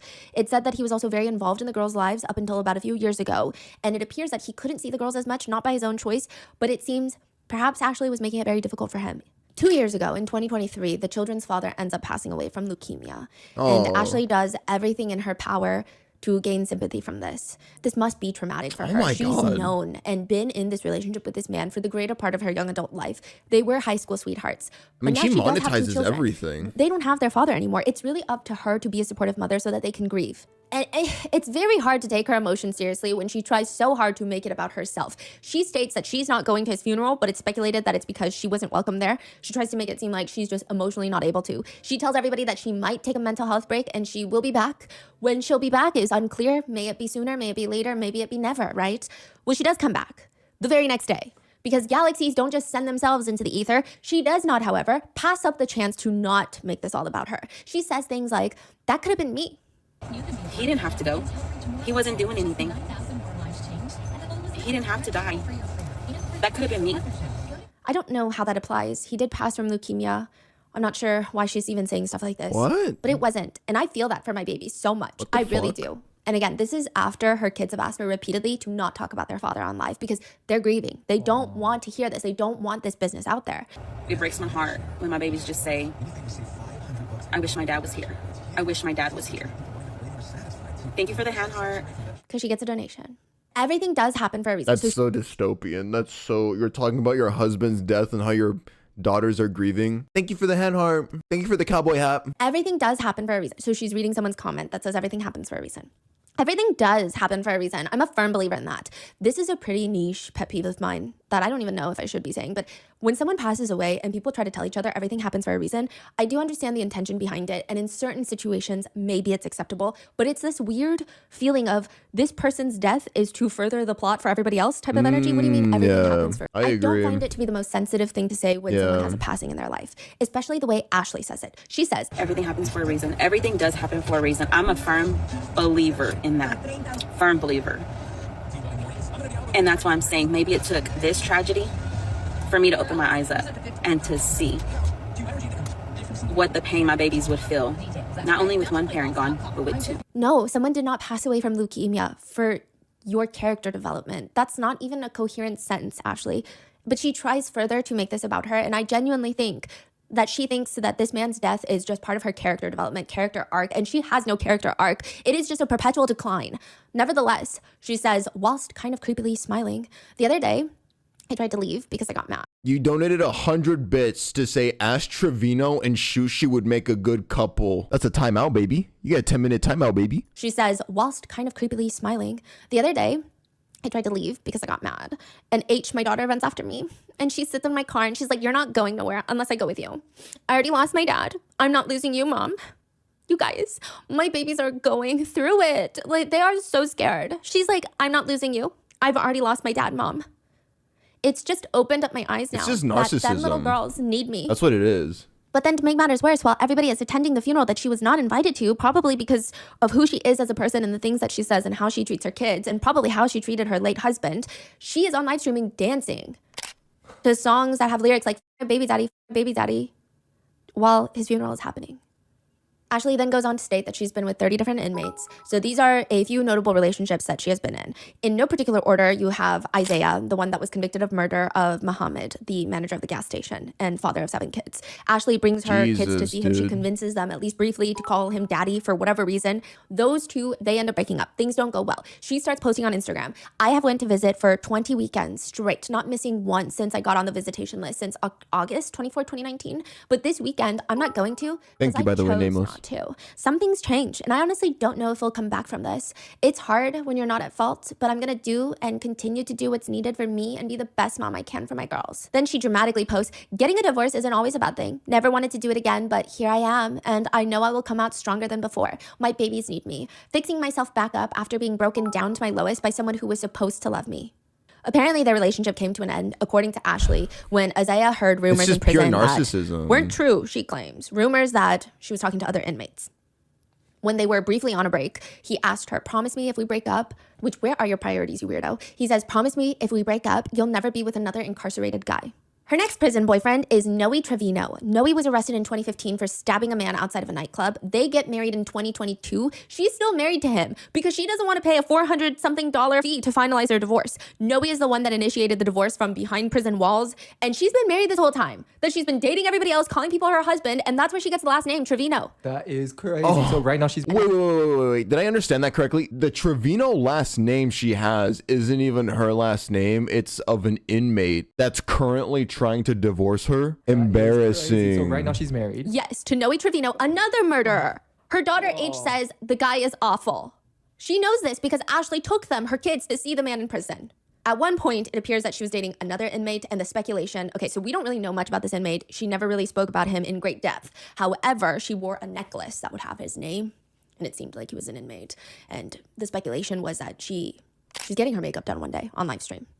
There's 2 girls with her that are doing her makeup and hair, and she is on her phone. So she's got a phone live streaming her, and then she's scrolling on her phone, and she gets some sort of text message, some sort of news, and it's speculated that she discovered news on the live stream that her boyfriend in jail was involved in some sort of jail fight and was probably hospitalized. She just starts Ew.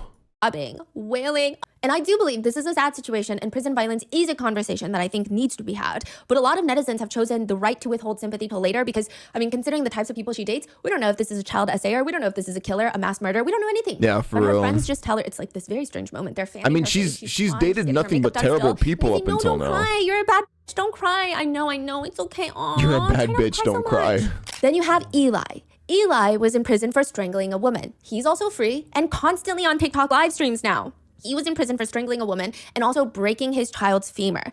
He broke his 2-year-old daughter's femur. His whole excuse for that is that he didn't mean to break his daughter's femur, but they have a bone condition in their family. He says, quote, it makes our bones more easy to break, so understand that it's not a regular bone. That's the little detail that people are forgetting. It was a mistake. I was intoxicated, but I sat in the hospital all week for her.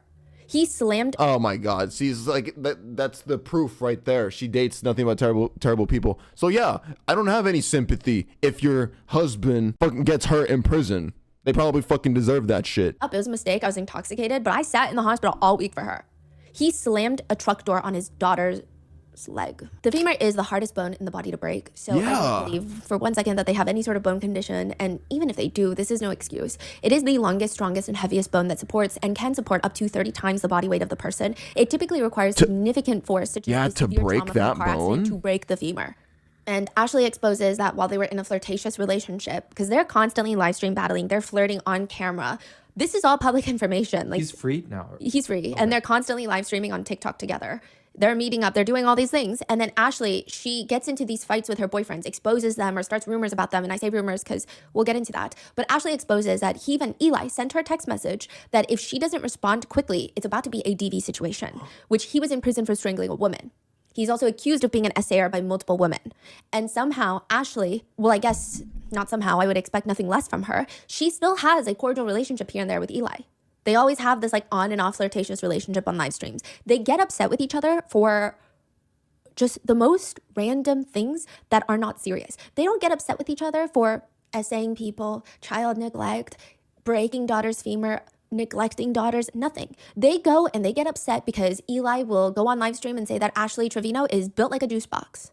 She has a very boxy body shape. But it is very strange to me that they are not upset with each other for the little crimes that some of them are committing. Then most notably, you have her relationship with Francisco. Oh my God. Bro, he looks like the first humans. Oh my God. No. Then most notably, you have her relationship with Francisco. And that is a huge part of the discourse, primarily for how heinous the crimes he committed were, but also because the 2 teenage girls he killed were 19 and 13. One of her daughters is 13. What's especially alarming is that after Ashley live streamed with him, either he himself with a contraband phone in prison or somebody else made a TikTok account for him. I don't know which option is worse, which by the way, he's also in another open case where he gave a prison guard $5,000 to smuggle in 100 pills of fentanyl and 1 pound of amphetamines. They were all Holy caught. shit. So there's another case. He might have a phone. That's what I'm trying to say. I don't know if it's a fan account. I don't know if it's his phone posting his own TikTok fan edits. I don't know which one is worse, but there are videos of him talking on the phone in prison with very specific songs playing. Some lyrics read, I don't know why, but I fell in love with breaking the law. And it's romanticizing prison life. Her relationship with double murderer Francisco comes to an end, not because he killed 2 young girls, well, and then another, so 3, one of them almost the same age as Ashley's own children. It comes to its fateful demise because Ashley would constantly show him on her live streams when they were video chatting, letting him speak to her viewers, talking about his victims, laughing that he was innocent, making fun of his victims, which is clearly, she's not allowed to be live streaming their calls. He has his video call privileges revoked for 90 days. And that appears to be the extent of Ashley's undying love for criminals. Triple homicide? Debatable. 90 days without video chats is an unspeakable break in their relationship. That is a deal breaker. It cannot be. Then you have Ash Trevino's more recent relationship with someone that she jokes is going to be her daughter's new stepdad. This guy, his name is Santos. He's out in the free world, if you will. The allegation is that Ashley's oldest daughter, who was 15... Dude, he looks younger than me and he has braces. I'm gonna guess he's maybe 19. He's out in the free world, if you will. The allegation is that Ashley's oldest daughter, who was 15 when this took place, had shown her mom this guy's account of this random small TikToker and was like, I kind of have a crush on this guy. Look at him, he's kind of cute, isn't he, mom? Which would be a normal, healthy thing for a girl her age to do. Just show her mom her internet crush. That is what it is, just that, an internet crush. But Ashley instantly goes and starts flirting with Santos. She will go on lives with Santos, this random man that she's never met prior to this, didn't even know existed until allegedly her daughter was like, hey, isn't this guy kind of cute? I kind of have a crush on him. So he's not an inmate. He's just a teacher. Bro, Yes, but he your is. 16 or 17-year-old daughter sees another man or guy around her age, and then the mom being 37. Oh yeah, mama like.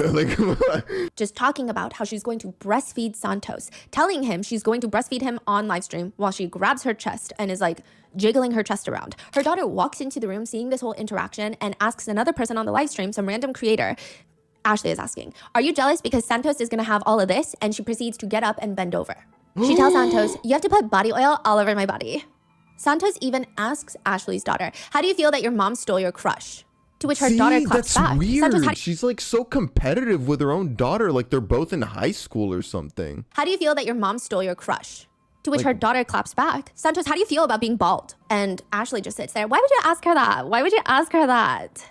But does that stop her from publicly doing this and humiliating herself and indirectly her daughter? Although I don't think that her daughter should feel humiliated, I think that everyone on the internet is very well aware that she is her own person and her mom does not reflect her own personality. Yeah. But Ashley tells her viewers, I've seen his pee-pee and he's already seen my nunu, okay? I've already seen his BB, and he's already seen my Nunu. She's 36. She's 36 and he's 19, bro. I already seen his pee-pee. He already seen my nunu. Nunu is born. And he's already seen my Nunu, okay? This is where the word Nunu is born, her private parts. She also releases a song where she's like, You want to know how it smells? As Santos, he know it smell well. Ew! yeah. Are they still talking right now? Kill me! On and off, not really. Yeah, she goes on to apologize briefly for her actions on the live stream. She said, first and foremost, I want to apologize for my actions the other day. I know I shouldn't have done the things that I did. Out of alcohol, I did. There's no excuse, but yeah, so I'm just going through that right now. It really opened up my eyes, so I apologize to anyone that followed me, liked me, and then stopped liking me after that. I run to alcohol for everything, so I really apologize from the bottom of my heart. But What did she do? just flirting with this guy so weirdly in front of her kids and saying all these things. But she's not sorry because she continues, quote unquote, dating this guy afterwards. When Santos calls, she'll smile, show the live stream, Santos on the caller ID, pick up the phone. Hey, daddy. Ma'am, you look old enough to be his mother. What do you mean, hey, daddy? Oh. How old is he? We'll get into that. He looks in his young 20s. Okay. Yeah. The whole thing is bizarre, and her relationship with her daughters is very alarming because the fact that this is her daughter's alleged crush and she feels comfortable doing this, and she's almost rubbing it, taunting it in her daughter's own face. Yeah. And people have pointed out that anytime they do TikTok battles, because sometimes her eldest daughter will do a TikTok battle with her own mother, anytime her daughter wins the TikTok battle, Ashley looks genuinely upset. Genuinely upset. So now, with this going on, Ashley and Santos finally make arrangements to meet each other. Originally, the plan was for Ashley to fly to LA to see Santos. That ends up falling through. The new plan is Santos will come see Ashley in Texas. For 3 days, Ashley is eagerly waiting for Santos, who is just not showing up. For 3 days, he stands her up. He just keeps standing her up. And this is a boy that she has never met in person before. She has no established romantic connection with him, but she is publicly wiping her tears with a crumpled up tissue because he's not showing up to see her. And she made him a whole brisket. Girl, come on, man. Getting stood up, waiting for a 19-year-old and you're 36 and you're crying on live and oh my God. Tissue because he's not showing up to see her. And she made him a whole brisket. Bro, I fucking hate him. She never cooks for her kids, but she cooked him a brisket. And That's he so didn't show up for her embarrassing. brisket. And she tells her viewers, I'm still human at the end of the day, you guys. It doesn't matter what happens in my life. I'm still freaking human. Inevitably, because fate is sick and twisted, Santos does end up making his way over to Texas to stay with Ashley. Her daughters are home. This is her daughter that initially showed her the crush, right? And now her mom is glued to him like a piece of gum. Ashley is latching onto him like a koala. It is the strangest sight to see. Her behavior reminds me of like a middle school relationship That's a where someone is so kid. deeply insecure and must show you that they're in a relationship and they have the emotional maturity of a Brussels sprout. So they Dude, tell me that does not look like a mom and her son. her behavior reminds me of like a middle school relationship where someone is so deeply insecure and must show you that they're in a relationship and they have the emotional maturity of a Brussels sprout. So they just think that if they're physically touching Thank you, by someone, the way, the for all world the will believe bits. that they're in love. Nameless. This is live stream. Yeah. How does that make you feel? Just kidding. Like the ocean. What? Did you have to moan? Like the ocean. Are y'all jealous because I'm in the same room as him or what? Oh my god. That's, dude, kill me. He really did that face in her face on the TikTok. Oh my god. Moreover, throughout the entire life, she just keeps calling Santos her husband whilst biting her lip and staring deeply into the camera. She also has this flirting look. Anytime she's flirting with someone, this is her signature look. She bites her lip, squints her eyes, and then flares her nostrils. It's like her mating call. Yeah, Ew. but nothing compares to what is about to happen. Ashley is going on her very first date with Santos, her daughter's crush. She hires a makeup artist, puts on what I can only describe to be a long maxi dress that is not casual. It reminds me of someone might wear to prom. And they head to a club.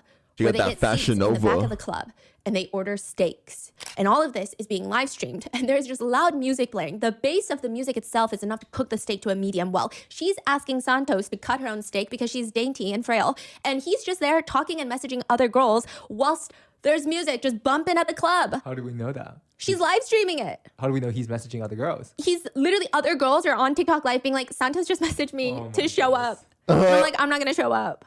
Yeah. Wow. But then later in the live stream, she says, it was honestly like a dream come true, you know? Like, even though we were just friends or whatever, he made it special. This is unfortunately the very grim beginning of the Santos saga. He will constantly be a reoccurring part of Ash Trevino's problematic world. Thank and you it's for pretty the obvious bits, that he's just here for the Akiko. fame, if you can even call it that, and the money. But that should not take away from how uncomfortable their relationship is. She will be live streaming Santos. They'll be doing the TikTok battles. She'll show him the haunted rose. Look what I have charging. Ew. Oh, you don't need that when you have me. She's showing these little ass kids her sex toy. Oh. But then she starts biting her lips and looking weirdly at the camera, and some people believe that she's using it under the table.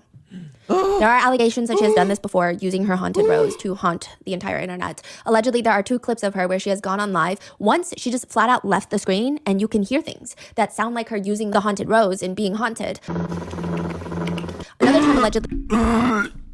Ew. It was like gargling or like boiling and shit. Well, hopefully none of y'all are eating. The toy sounded like it was begging for air. It was like screaming for help. Like, let's see one more time. It's like, help. Another time, allegedly, she pretends to forget that she's on live and starts using it. Now, these are things that I can very well see her do. However, I don't know, because there have been a lot of clips that have been taken out of context. I can't be 1,000% sure on which the context is for these clips, if they've been edited or altered, but I don't think it would really change the implications of what is all of this is doing to her daughter's upbringing. I kind of hurt But myself. if it is true, in one live where it's alleged that she was using the being haunted, she was playing the song How to Save a Life. Is it the one that goes like, how to save a life when like, I forget the lyrics. How to Save a Life by The Fray. And if this is not edited, it sounds like she is having fun to the beat of How to Save a Life, which netizens describe as, quote, diabolical. Then there is the infamous flashing live stream.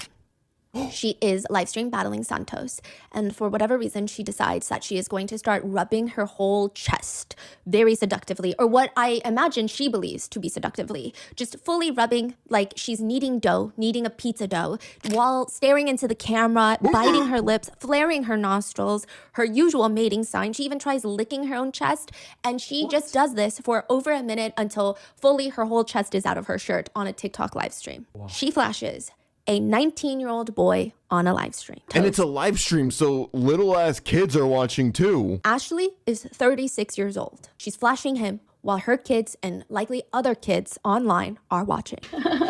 Stop. I got you. I told you that. I told you I got you. Oh my god, I no. got you. I got you, babe. I got you, babe. He's regretting his life right now. He's like, I'm in the house of a 36-year-old woman. Yeah, he doesn't even want her to touch him. This is actually sad. I got you, babe. Stop. I got you. Stop.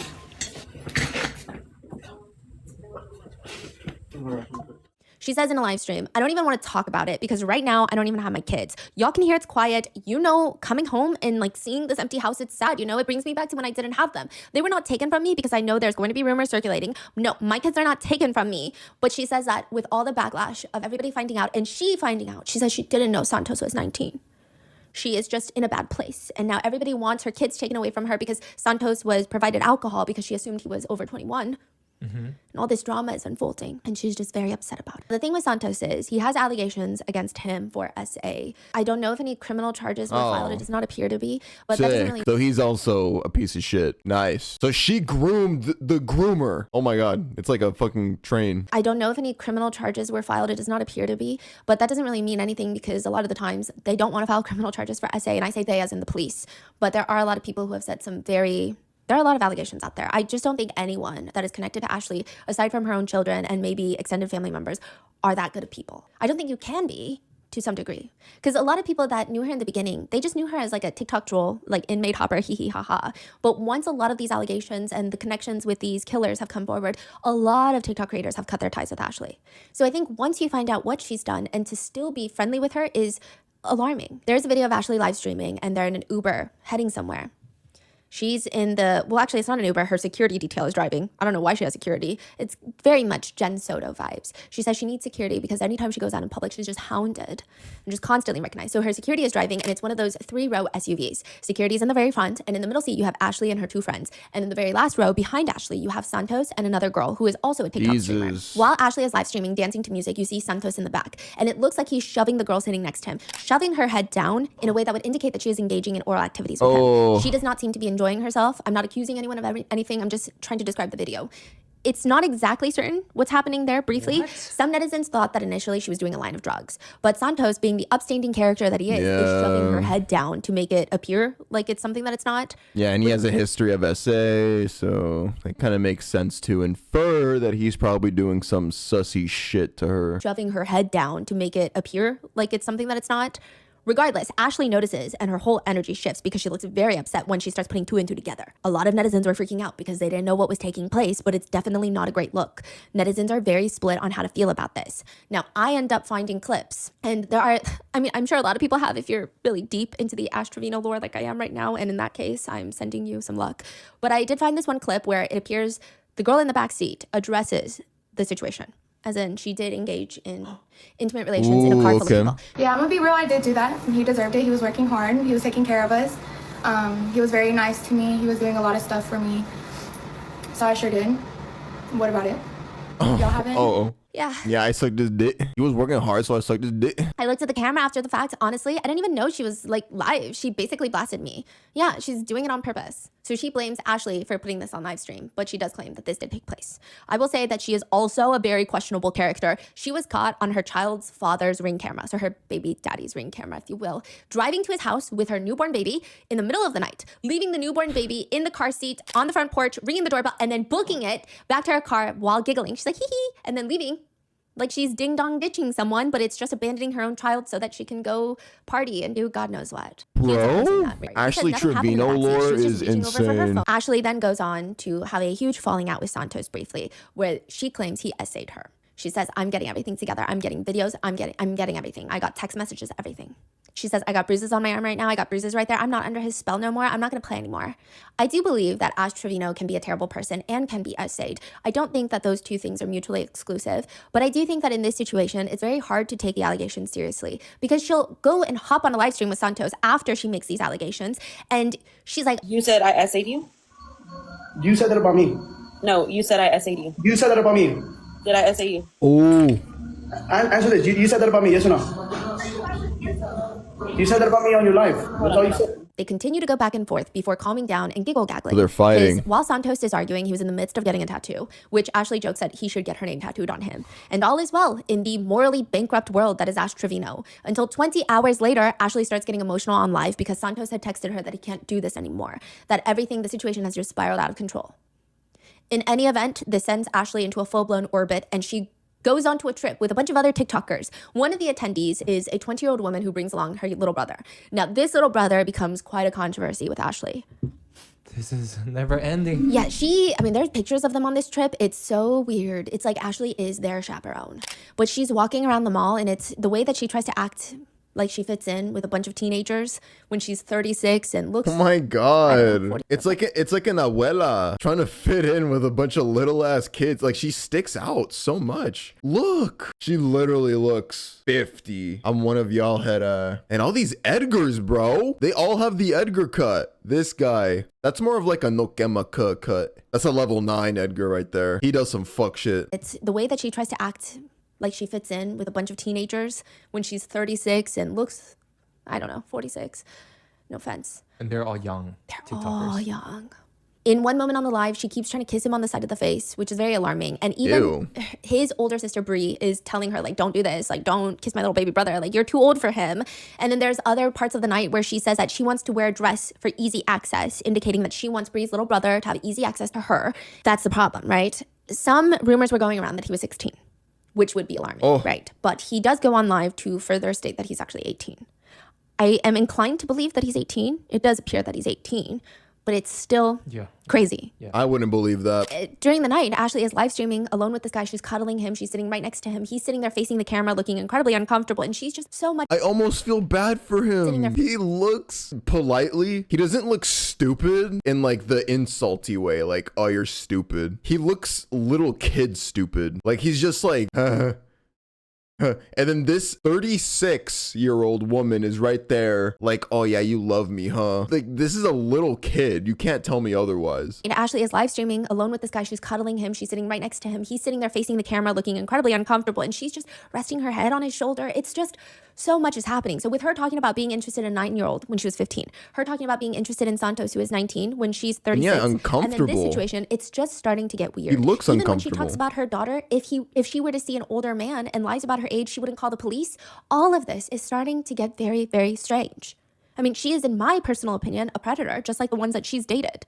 So while all of this is going on, the netizens are reporting Ashley and her whole family to CPS, trying to get her children in a safe place away from Ashley. And she even admits it. Yes, I've had like 20 CPS cases. They dismissed them all. Because you know why? My kids are in good hands. My kids are taken care of.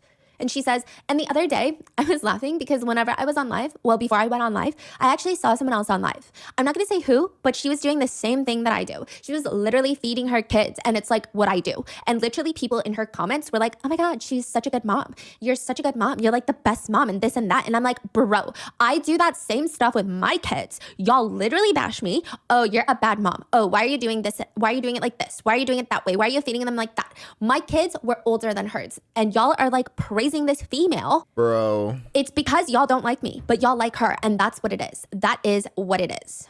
In Ash Trevino's world, it is always the viewer's fault, all of this. In another live stream clip, she says, I don't even have my kids right now. So her kids are constantly wanting to stay with her parents, going to their grandparents' home. So they're either with their grandparents, it seems like they're there most of the time, and then Ashley will have them sometimes. And she says, I don't even have my kids right now, and it sucks, and it's because of y'all. I don't have my kids because of y'all. So yeah, they can come back anytime they want, but I just choose not to have them because of y'all. She also cries on live stream because one of her top gifters went over to her ex-best friend Hefa's live stream and donated money. And she's sobbing. She's genuinely sobbing. Oh my. I'm sorry, guys. I had to end that live. She stole one of my biggest gifters, bro, and I don't think that's right. She stole one of my biggest gifters, bro, and I don't think that's right. As a friend, you should never steal your friend's gifters. Not when her kid needs to go to the hospital or is throwing up or has a burn. She's crying. She's crying more than when she cried about her late husband, her ex-husband dying. Who are these donors? Like, who's donating? Who's her top donor? A lot of people have questions about that. All of this comes to a tumultuous boil when Ashley Trevino decides to take her kids onto her very first podcast appearance. She is going to the Bop House, which is a content house for OF creators based in Miami. Oh, I've heard about this. And Camille is going to interview them. She's a famous OF creator. It's a house full of like OnlyFans girls, right? She's the one that was viral for having her brother on the podcast and asking him about what it's like to have a sister who's on OF. Yeah, I know. Tell him that it's not that bad having a sister that does. Oh, it's horrible. No, I couldn't even go on a field trip. Like, I got bullied so much, I couldn't even go on a field trip. Isn't that insane? And it was just a very, a lot of netizens felt bad for the brother, I guess. I don't know too much about Camille's lore, but Camille does not ease up on Ashley. She asks them, do you think TikTok changed y'all's life for the better or for the worse?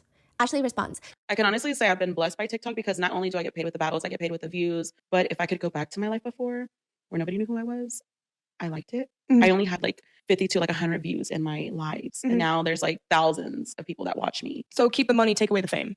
Literally. Yo, just unfollow Ash Trevino. I call bullshit. Her behavior throughout this whole story, it's extremely attention seeking. She wanted this. She still wants it, bro. She's a full-blown narcissist in how she parents and how she behaves online. Ashley's daughter responds, I feel like I would rather go back to my old life. Yeah, like we have money, but I don't like being online publicly. I'm growing up. That's why I'm homeschooled too. In the beginning at school, people noticed my mom and I got a lot of stares in the cafeteria. So if I could, I honestly would go back to my old life because being a nobody to people, because that's when I was more confident. I didn't care how I looked. And now since I'm public, I care more about how I look and how I go out and stuff. In Camille's podcast, she says, so I always try to tell everybody that I'm always going to be the villain in their book.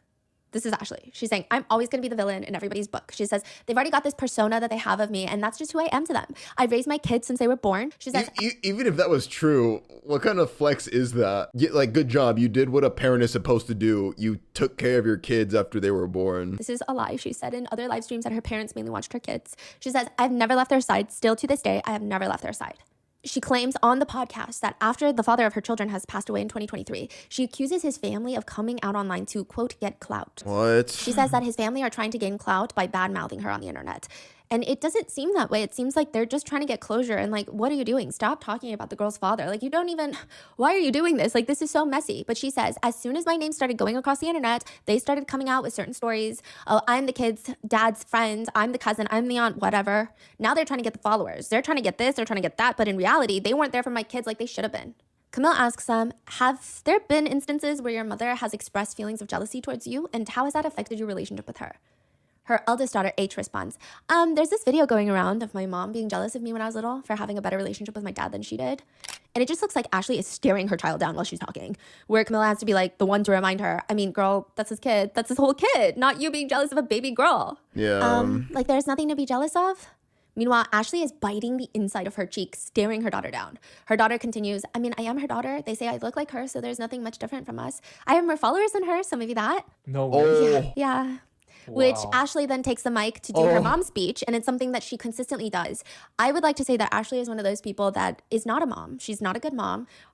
Personally, that's my opinion, but she loves the idea of being a mom. She loves embodying the trauma and obstacles of being a mother and motherhood. In other words, she likes any excuse to victimize herself. So like, she likes being a mom and that you can be like, oh, I'm so stressed taking care of my kids and being a mother is so hard. But she's not a mom in the sense that she cares. She responds, I'm not jealous of her. I'm blessed to be able to give her the life that I've always wanted as a little girl. It just doesn't make sense. Even the romantic values that she's teaching her children in the podcast, they briefly talk about Ashley's newest fling, a man named Max, one of her new boyfriends.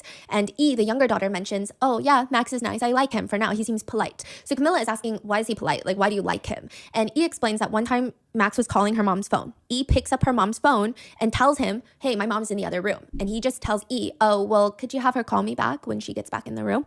And Camilla's so confused, like, that's it? That's the story? Just basic manners? What do you mean that's why you like him? And then Ashley explains previously Jesse, the one that, the prison boyfriend that she picked up from jail, had called Ashley before. E had picked up and he flips out on Ashley, screaming at her, don't let your kids pick up the phone next time. He did not want to interact with the kids, which why would you stay with someone like that?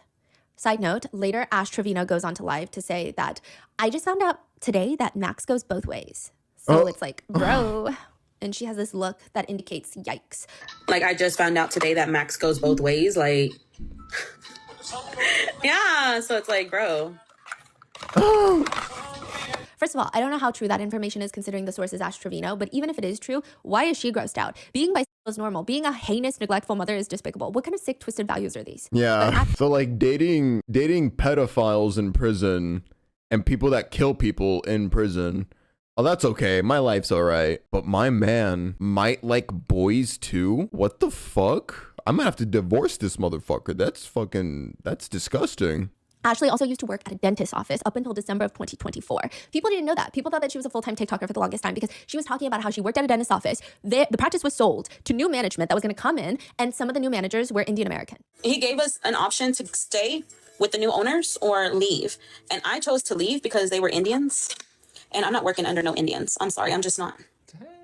Yeah, she was racist. She literally, on one live stream, she was teaching her daughter slurs for all the races and ethnicities. It was really bad. Oh my God. There are allegations that she has bed bugs. She's in bed live streaming one day and a bug just crawls around her on the pillow, inside the pillowcase. Now, it's unclear if it's a roach or a bed bug, but it is clear that Ashley notices and she tries to get up. She acts super nonchalant about it instead of freaking out or even addressing it. Eventually, Camille sends the kids out of the room so that she can talk to Ashley alone. And she says, Santos was caught licking your haunted rose on live. What the f are you doing with that? And he licked your rose toy. Why did he do that? Because Santos is a freak. Santos sleeps with everybody. Did he sleep with you? Am I supposed to answer that Yes. truthfully? Yes. Truthfully? Yes. Did Santos sleep with you? Did you sleep with Santos, actually? So, yes, we have done stuff. Okay. Twice. Twice.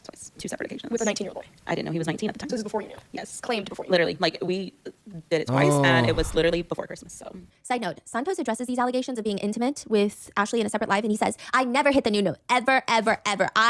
We said, I want Nunu. We made that word up joking around. I never did that. Like, you have to understand. I walked into her room one time, and the bean dip was right next to the rose toy, so I'm assuming she eats while she plays, and I don't like that. That's nasty. Like, bro. Like, every time no other crazy revelations happen in the podcast. It's just a mess. At one point, Camille, after H talks about how she doesn't like her mom's newest prison husband that she's actually divorcing, Ash Trevino, Camille says, y'all, to the girls, y'all just come live with us, which H says, yes, please. But Ashley starts joking, well, now you have 2 new members. Ashley might have just been saying this without realizing the implication, but it's pretty bad. Camille is part of the Bop House, which, like I said, is a group of OF models that live in a house together to film content, 18+ content. So Camille saying, come live with us, sounds very much like, I think we can take care of you better than your mom can. Just live with us, because that sounds miserable. Meanwhile, Ashley says, you have 2 new members. That moment when a house full of OF girls is probably a better option for you to live in than at your own mom's house, because your mom is that terrible. Ashley is very upset with Camille, but also with her viewers. She says, So for those of y'all that call CPS on me, remember, she's not in my custody right now. Why do you think she doesn't live with me right now? Y'all are gonna get my parents in trouble. So when y'all wanna call CPS, y'all think about that. It's not me getting in trouble. It's my parents. Y'all think I only fight battles on TikTok? I fight them personally every day. As much as it hurts me, because I wish my baby lived with me, it's just not good right now. And that's our decision. No one said it would ever be easy being a mom. Right now is the time I wish their dad was alive. And I know she acts out because he's not here no more, and she hasn't coped with her dad gone. So I know it still hurts her because she cried for him last night. My mom told me. She didn't get to tell him bye. He passed away when she wasn't there. She's trying to imply that her kids acting out against her and blocking her on TikTok is because they're upset that their father passed away, so they're acting out in general. And it has nothing to do with her being a mom. So netizens are just kind of confused on how bad of a mom can still have a platform and keep making more accounts. And more than that, still have people donating. People like that. Yeah, That's the thing. I will say that a lot of people are treating the situation as a hee hee ha ha, lol cow, internet situation thing, to the point where when I briefly heard about some of the things Ashley Trevino did, I thought it was going to be on our Mott's channel, because it seemed like people were just making fun of her making rap songs like My Nunu, Does It Stink, Does It Smell, stuff like that. But it's really serious. And one comment that highlights that is, all the CPS cases for Gabriel Fernandez were closed. Let that sink in. That means absolutely nothing. Can you imagine the horror stories these girls have since they were little? And with that, that is today's episode. Fuck, bro. I mean, okay, we finally got to the end. One thing I held off on saying, I hate people who don't let passed away or just dead loved ones rest. Narcissists like her, Ashley Trevino, I hate when they drag them from the dead almost for sympathy points, for excuses, like to excuse bad behavior. Like her eyes aren't red, lips aren't quivering or anything. Like she's crying for the, again, sympathy points, to get those donations, to get those.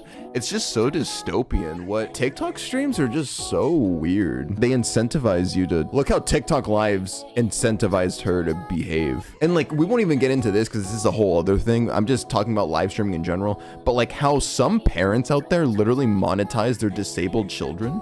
Have you guys seen that? Like you'll be swiping TikTok live sometimes and like you'll just see a random disabled child. Like, do you really think the disabled child is the one that turned on the phone and streamed themselves? No, it's the caregiver, whoever their caregiver is. So it's like, it's this whole culture of TikTok streaming that makes horrible people, honestly. This is one fucked up case. There's gonna be more Ashley Trevinos after this.